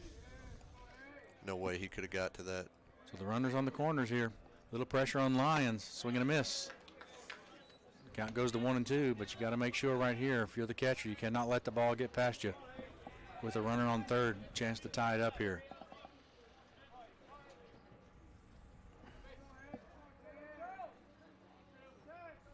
Here's the 1-2 pitch. Outside, he goes for it. So 2 strikeouts, a good job right there by the sophomore. He comes in relief, gets 2 strikeouts to get out of the inning. But Bardstown with the pinch hitter, Dominic Tennell, does some damage as they score 2. We'll take a timeout. We'll come back for the bottom of the 5th here on the birdsnestsports.com broadcast network. Back after this.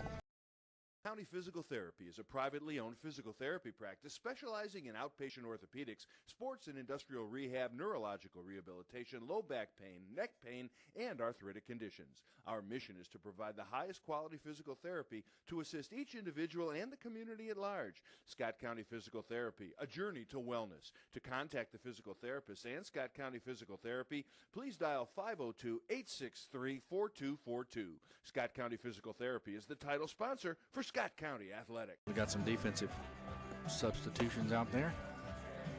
New third baseman. Our Dominic Tennell goes to first base. Now.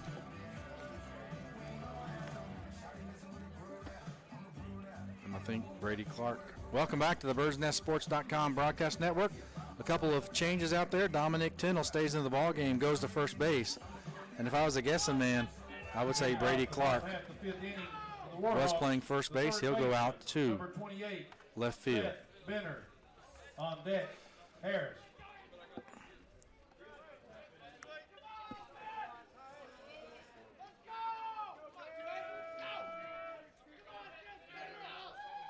We'll get the defensive substitutions for you. I know for sure that Dominique Tennell is over at first, but I can't tell if Brady Clark went to right field or left field. Toby's got better eyes than me. Look for the numbers out there. Did you get the number of the left fielder? It looked like 10, so Brady Clark is in left field.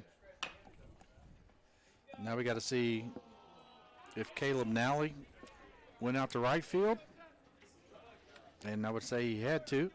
So I'm going to go ahead and make the call. Could be wrong. Won't be the first time, won't be the last.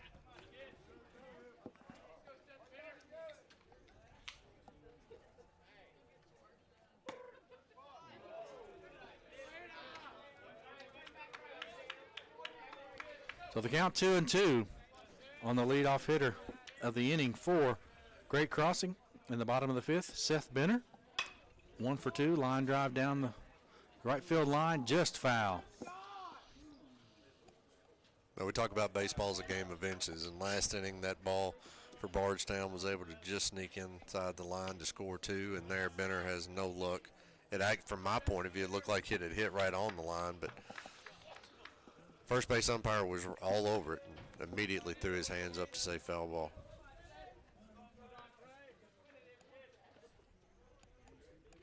So the count goes 2-2 here in the bottom of the fifth inning. Pitch is high and the count goes full. So 3-2 here. Dante Tennell finds himself need to come up with a big pitch here too. The number 3 hitter, Seth Benner, for Great Crossing. Off-speed pitch. Just missed that one. Still hits it a pretty long way. And Brady Clark with a long run there. I'm telling you what, the ball just pops off his bat or something. There's not that much wind, but that looked like a routine pop-up, and you look up, and Brady Clark keeps running and running and running and catches about 2 steps short of the warning track. On deck, Bird. First out of the inning for Great Crossing, and now Peyton Harris at the plate, and he gets dinged. And I was just about to talk about the job that Tennell has done since he's come into the game. And then he has just a now batting, the right fielder, small lapse in concentration and hits the batter, but he's really done a nice job since he's come in. Yes, he has. So with Peyton Harris, the designated hitter, down at first base after getting hit by the pitch, that'll bring up Drake Bird, the right fielder, 0 for 2. A ground out to the second baseman and a ground out to the shortstop. Pickoff attempt.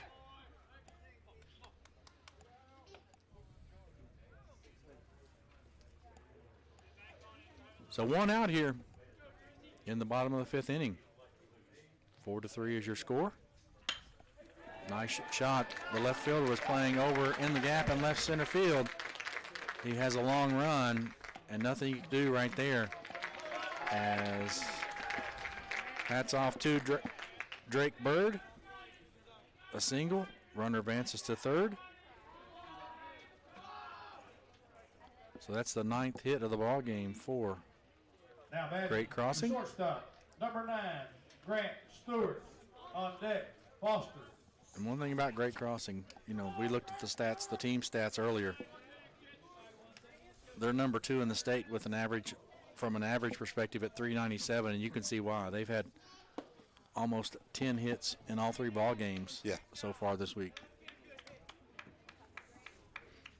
So they're number 2 in average, number 21 in runs scored, number 3 in triples, and number 24 in home runs, number 24 in RBIs. Grant Stewart couldn't lay off that high fastball, and the count goes to 1-1. So 2 runners in scoring position right here. Grant Stewart up with 1 out. He's got one job right here, that's figuring out a way to get one of those runners in.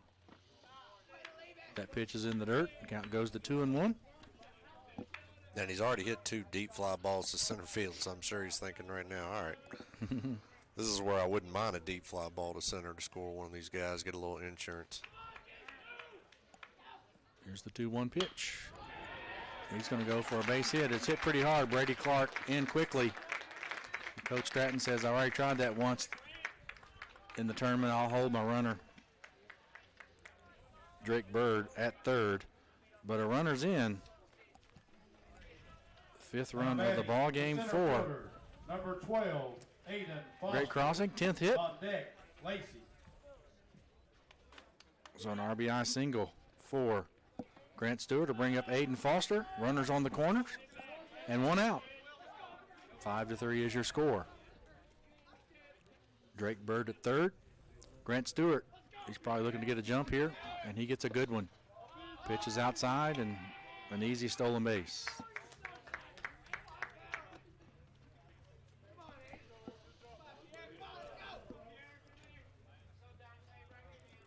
Great Crossing keeps the pressure on you, don't they? They do. And I'm a little surprised right now that Bardstown has their middle infield back, but it's not going to matter with that ball. That ball's in the gap. So Aiden Foster, an easy double. Is he going to go for three? He's going to come around. Here's the throw from Calvert. Is a little bit high, and it goes into the dugout. So we'll say a 2 RBI triple. And he scores on the throwing error from the shortstop. So 3 runs in. That's runs number 6, 7, and 8 on the air. He hit the ball well. You can look, as soon as he hit it, it looks like the seas had parted. Yeah. The right fielder's playing towards the right field line. The center fielder was over shading towards left center. By the time that the right fielder out there, Bob Skaggs, gets it, he flips it over to Jamarcus Calvert. His throw is high and goes out of play, and 3 runs score. So after that 2 RBI triple, the hit total goes to 11 and the score goes to 8.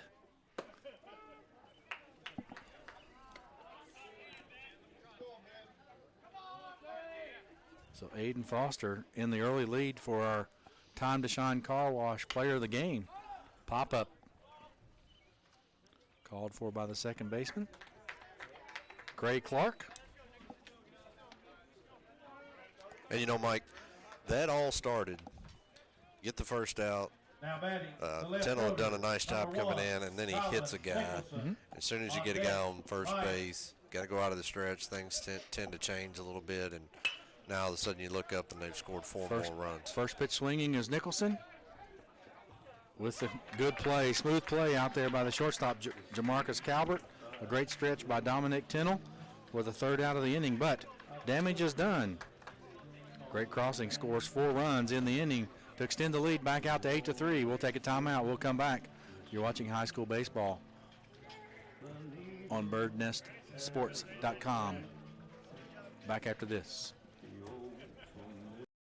Orthopedics, we are constantly striving to be on the cutting edge of practice and technology. This is why we're the first in the area to acquire the Stryker Mako robot to assist our physicians in knee surgeries. The Stryker Mako robot is the pioneer of robotics in orthopedic surgery and has the industry-leading experience in orthopedic robotics. This allows our doctors to be more precise and allows you to recover faster and with less pain. Bluegrass Orthopedics and Bluegrass Specialty Surgical Center, serving athletes of all ages.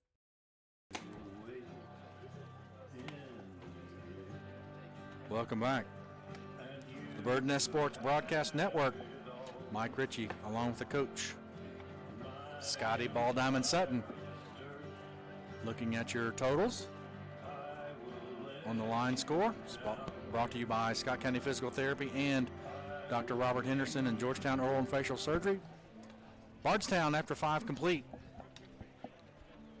They have 3 runs on 3 hits, no errors. Or excuse me, 1 error. Great Crossing, 8 runs, 11 hits, no errors. So, Coach, you have to be impressed with Great Crossing as they come back and answer the bell after getting. They did. Bardstown gets within 1. Exactly what you needed to do.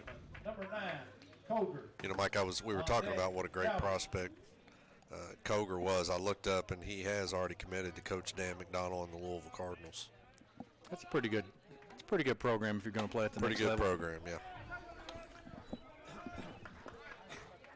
So leading off in the 6th inning is the U of L signee, Will Coger, the senior third baseman, batting .429.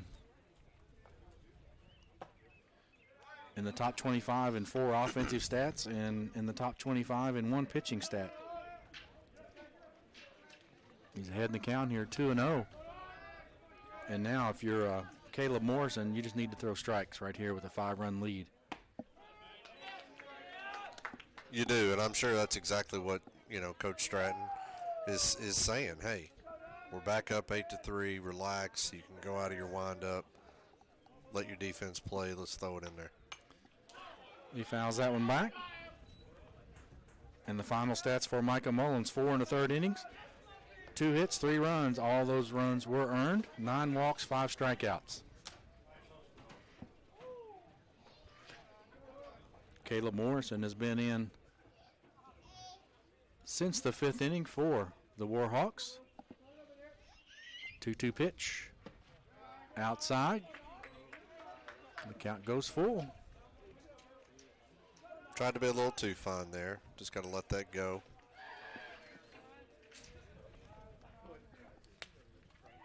Here's the payoff pitch. Inside. First walk of the ball game for Caleb Morrison. Now batting, the shortstop, number 3. That'll bring up Jamarcus Calvert, On deck, the sophomore shortstop, 0 for 2 in the ball game. He walked and scored in the first. A ground out to Seth Benner at third in the second. Strikeout in the fourth.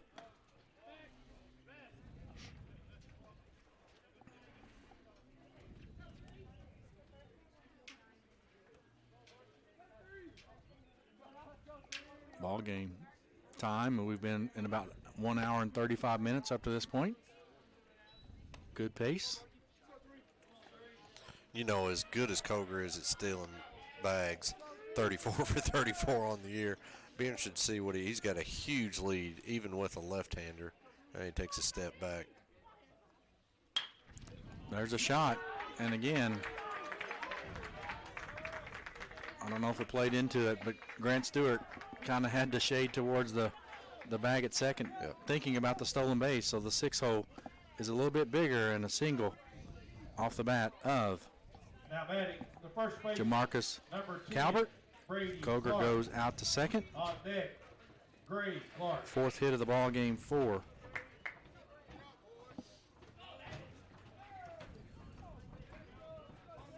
the Tigers.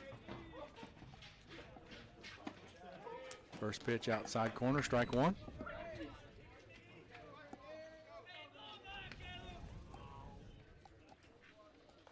And here's where Morrison cannot allow these base runners to affect his concentration. You have a 5-run lead. Big off attempt to Will Koger, and just like that, he's thinking about him a little bit, isn't he? He is, but you know, that's a called play right there, either by the bench or by the shortstop. But if I'm Stewart, I'm going to play my normal spot, hope for a ground ball, and try to double up this 3-hitter. Yep. And even if Koger walks into third base, they're still 5 runs down. Exactly. So Brady Clark started out at first base, moved out to left field on the pitching change. He's here with the 1-1 count. Fakes a throw back out to second. I think the only person that scared was the pitcher, as he ducked quickly, didn't he? Yeah, he did.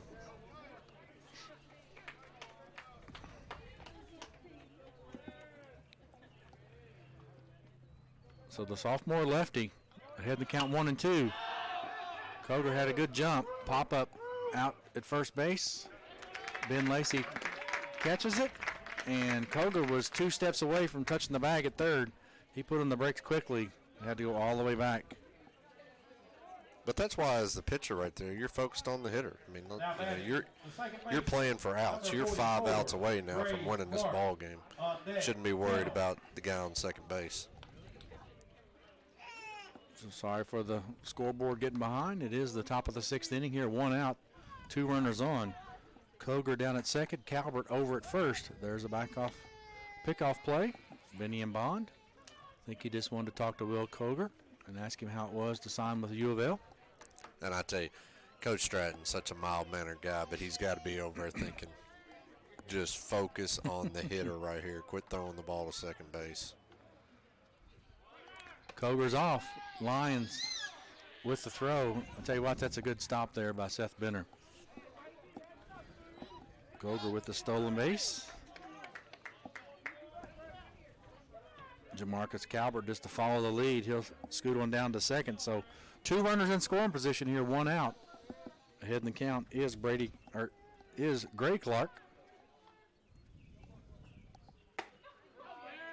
Pitch is high, and the count goes to 2-0. But I like what Great Crossings is doing here. They're playing their infield back. We're not going to worry about this runner at third. Ground ball, we're getting to play it first.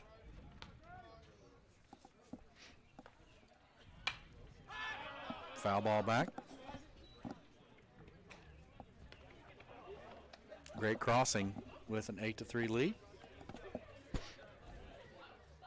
Count goes to 2-1 on the second baseman, Gray Clark. Clark pitched 3 innings, give up 7 hits, 4 runs. Had no walks and no strikeouts before he went to second base. There's a shot. Stewart with the diving catch and doubles up Jamarcus Calvert. So you gotta like that play. Line drive to the steady. Grant Stewart for the second out. He steps on the bag to double off. Mr. Calvert for the third out of the inning. So a lot of noise there by Bardstown, but no runs were able to come in. So we'll take a timeout. We'll come back. You're watching high school baseball on birdnestsports.com. Back after this. And Bird's Nest Athletics would like to take this opportunity to thank our corporate sponsors: Bluegrass Orthopedics, Georgetown News Graphic, Denise M. Keene, Certified Public Accountant, Brickhouse Properties Real Estate, Chick-fil-A, Toyota Motor Manufacturing of Kentucky, Clark's Pump and Shop, Georgetown Community Hospital, West Banco, Greens Toyota of Lexington, Ozer Paint and Flooring, Scott County Veterinary Clinic, People's Bank, Time to Shine Car Wash, Steve Skierman, Kentucky Farm Bureau Insurance, Domino's Pizza, Burger King, Galvin's on Main. This broadcast has been made possible by these corporate sponsors and viewers like you. Making me look bad. Welcome back to the BirdsNestSports.com broadcast network. If you could only hear what we talk about during the commercial break, we always have a lot of fun. I appreciate Scott Sutton, the coaching legend, joining us this weekend. Hopefully we can con him in to help us out a little bit more. Toby Murray's always here with me running the camera. He's been doing it for 22 and a half years. We got a plaque on order. Just can't get it finalized here. Equipment shortage. So as soon as it gets in here, we'll get it to Toby for his 23-year anniversary, helping out with the BirdsNestSports.com broadcast network. But in all seriousness, we go to the bottom of the 6th inning, and that was a great defensive play. That might have been a game changer right there, because they could have scored a couple of runs and got a lot tighter.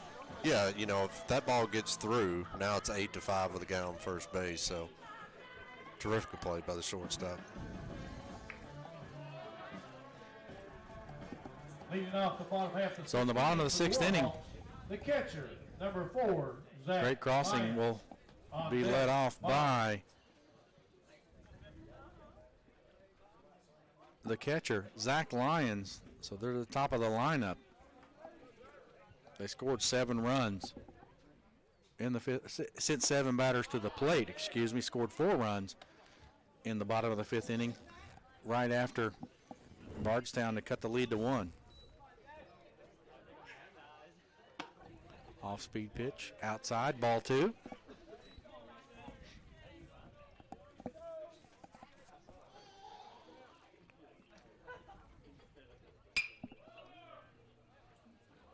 Foul ball down the left side on the run. Good catch out there by the left fielder, Brady Clark. He never gave up on that one.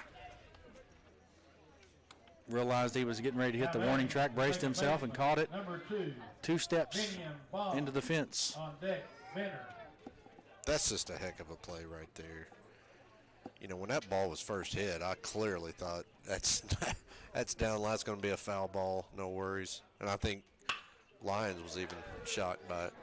There's a shot out into center field, and the sliding catch by J-Trail Kurtzinger for the second out of the innings. I'm telling you what, 2 really good plays by the outfielders, Brady Clark in left and J-Trail Kurtzinger out in center field. Leads to 2 outs quickly for Great Crossing. And that'll bring up the number 3 hitter, Seth Benner. And if you're Bardstown, this is exactly what you had to have. Get 3 up, 3 down, go in, and see what you can do on your end in the 7th. So a 5-run lead right here for Great Crossing.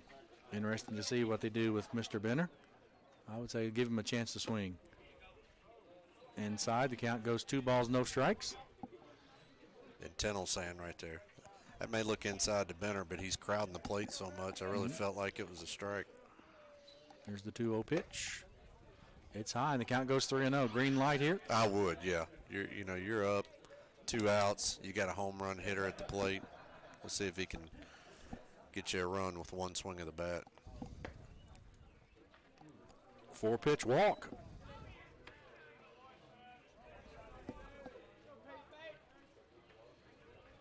First walk of the ball game for the Bardstown pitchers. Number 10, Peyton That'll put Harris. Seth Benner down at third base. Now batting is Peyton Harris, the designated hitter. 0 for 2, hit by a pitch in the last inning, and kind of changed the momentum of the ball game. Kind of shook the pitcher up a little bit to hitting a batter, and after that, there were 3 back-to-back hits. Runners off on the pitch. Foul ball down the left side. Foul territory. So Benner has to jog back to first base. And I like that call right there by Coach Stratton. Gave the steal sign. If he gets thrown out, okay, we're going into the top of the 7th. We need 3 outs with a 5-run lead. But if he's able to get there, now 1 base hit, gives you that extra run. So I wouldn't mind even seeing him do it again right here. Now that he's caught his breath. Counts 1-1, 2 outs here in the bottom of the 6th inning. Great Crossing 8, Bardstown 3. 1-1 pitch. I think Peyton Harris liked that pitch. He'd like to have that back. Yeah. And it was a good swing. Anytime you foul the ball directly back, it means you were right on it. But, yeah, he would like to see that pitch again. So 2 outs here. Dante Tindall ahead in the count. He gets the bat on it, flips it out to right field. Underneath of it is Caleb Nowley for the 3rd out. So all 3 outs in the outfield, they all shared. 1 by the left fielder, 1 by the center fielder, and 1 by the right fielder. So 6 innings complete. We'll come back after this timeout. We'll see if Bardstown can somehow find a way to score at least 5 runs to extend the ball game. In the bottom half of the 6th We'll be inning, back the Warhawks sent right 4 after batters this. to the plate, scored no runs with no hits. Oral surgery, you need a surgeon you can trust and feel at home with. Consider Dr. Robert Henderson at Georgetown Oral and Facial Surgery. Specializing in wisdom teeth extraction, surgery to prepare for dentures, biopsies, corrective jaw surgery, TMJ disorders, and dental implants. All outpatient procedures are performed right here in our office. We participate with most insurance, we offer care credit, and take care of all the paperwork. Georgetown Oral and Facial Surgery will give you a lot to smile about. On www.birdsnestsports.com. Welcome back to the BirdsNestSports.com broadcast network. Looking at the stat line after 6 innings, Bardstown with 3 hits, 4 runs, 1 error. Great Crossing, 8 runs, 11 hits, and 0 errors for the Warhawks. And they've been pretty solid defensively all weekend long, haven't they? They really have, yeah. We talked about how strong up the middle they were, but you're also looking at Benner at third base. We've had some excellent stretch plays at first. Zach Lyons does a good job behind the dish, so they're a good-looking defensive team. So they're going to take a time to bring everybody in here, slap some leather, figure out what they need to do here. So a big task, I think, right here.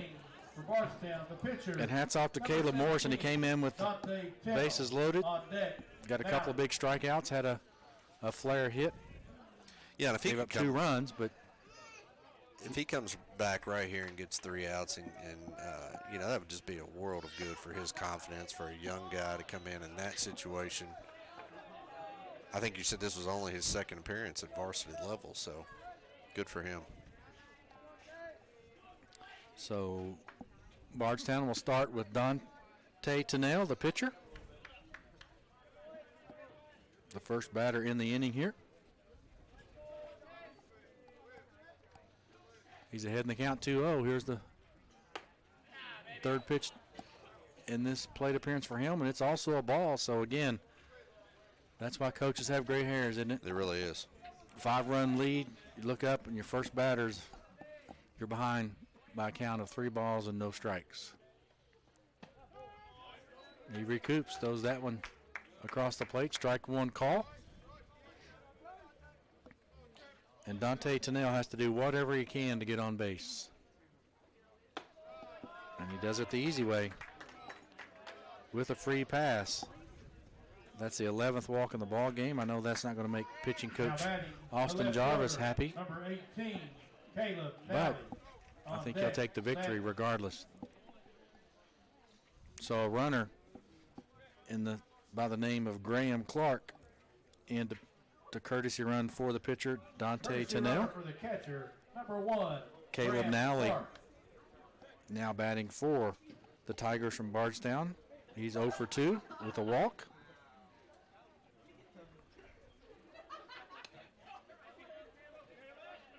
So Caleb Morrison has one job. That's throw to contact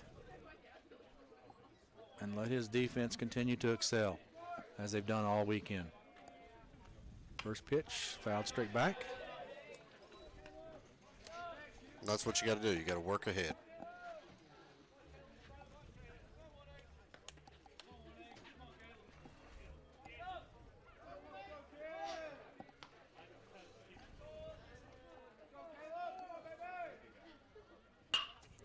Ground ball back up the middle. No chance for Grant Stewart.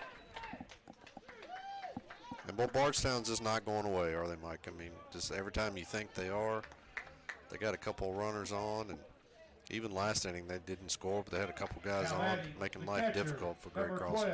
Now 5th hit of the ball game for the Tigers. That'll bring up Sam Sanders, the catcher. He of the pink bat. No outs here, 2 runners on, the first 2 batters for the Tigers. First pitch swinging is Sam Sanders. The freshman catcher is 0 for 1 in the ball game, has walked twice.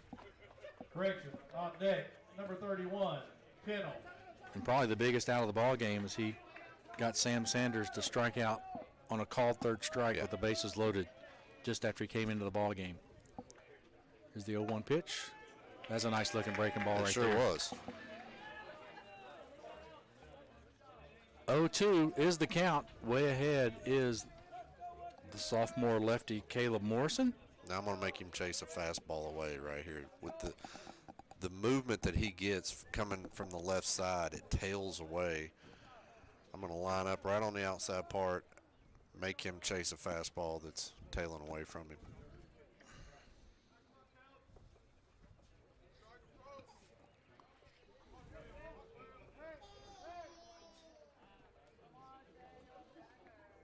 Morrison taking his time. Finally, he lets the 0-2 pitch go. Curveball that hung just a little bit, but out in front of it was Sam Sanders.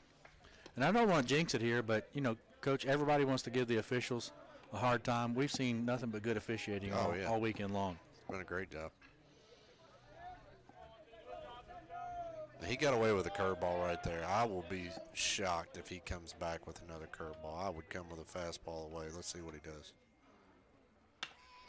He pops it up. Benner on the run. Long run. He makes the play. Covering third base is Grant Stewart. So Morrison gets out of that jam, or at least that batter. Sam Sanders pops it up. And he did come with a fastball. He got a little more with the plate than I think he wanted to, but number 31, got him sawed off. So Dante Tennell. On deck, Kirk Singer.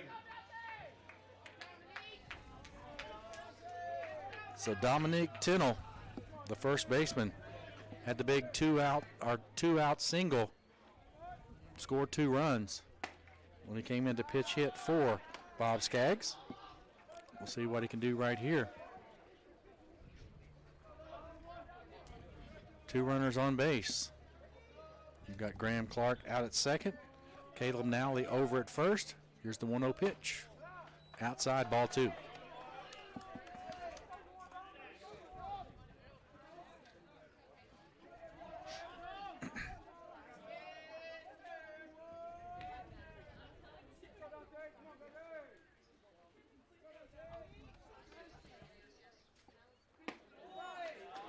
It's a nice pitch right there.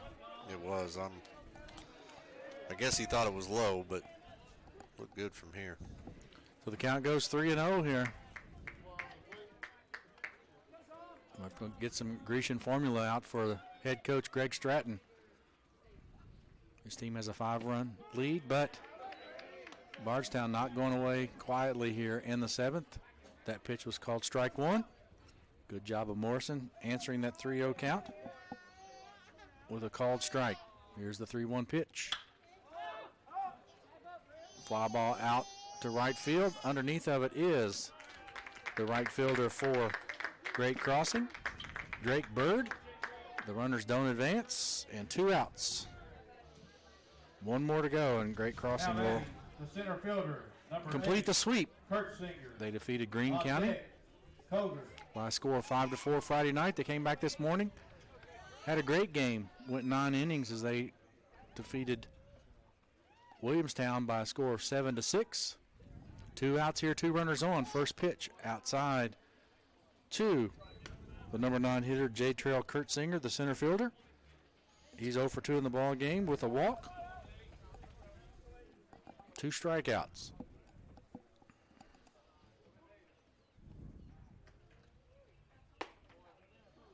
And, you know, Mike, as we're approaching this last out of the weekend, I think both of us would want to wish all the mothers out there a happy Mother's Day for tomorrow. All these guys, you know, moms are special to them. Yes, they are. Swing and a miss, 2-1. And I'll even go farther than that. My mom passed away back in 2012, so if you're fortunate enough to have your mother still here, especially if you're an older adult, do whatever you can to make it special for her tomorrow. Absolutely. Don't take it for granted. Absolutely. Because I guarantee you, once they happen to leave, you will miss them, and you wish you had the opportunity. So back to the ball game. 2-2 is the count. 2 outs here to J. Trail Kersinger. And hats off to Caleb Morrison. He's come in and done a great job. Swing and a miss, and that's the ball game. Strikeout. And the Warhawks win Number again. 7, 8 on the game. So the Warhawks, your final score is Great Crossing 8, Bardstown 3. We'll take a timeout. We'll come back and recap the ball game and talk to you about our player of the game here on the BirdsNestSports.com broadcast network. Back after this. Oral surgery, you need a surgeon you can trust and feel at home with. Consider Dr. Robert Henderson at Georgetown Oral and Facial Surgery. Specializing in wisdom teeth extraction, surgery to prepare for dentures, biopsies, corrective jaw surgery, TMJ disorders, and dental implants. All outpatient procedures are performed right here in our office. We participate with most insurance, we offer care credit, and take care of all the paperwork. Georgetown Oral and Facial Surgery will give you a lot to smile about. Scott County Physical Therapy is a privately owned physical therapy practice specializing in outpatient orthopedics, sports and industrial rehab, neurological rehabilitation, low back pain, neck pain, and arthritic conditions. Our mission is to provide the highest quality physical therapy to assist each individual and the community at large. Scott County Physical Therapy, a journey to wellness. To contact the physical therapist and Scott County Physical Therapy, please dial 502-863-4242. Scott County Physical Therapy is the title sponsor for Scott County Athletics.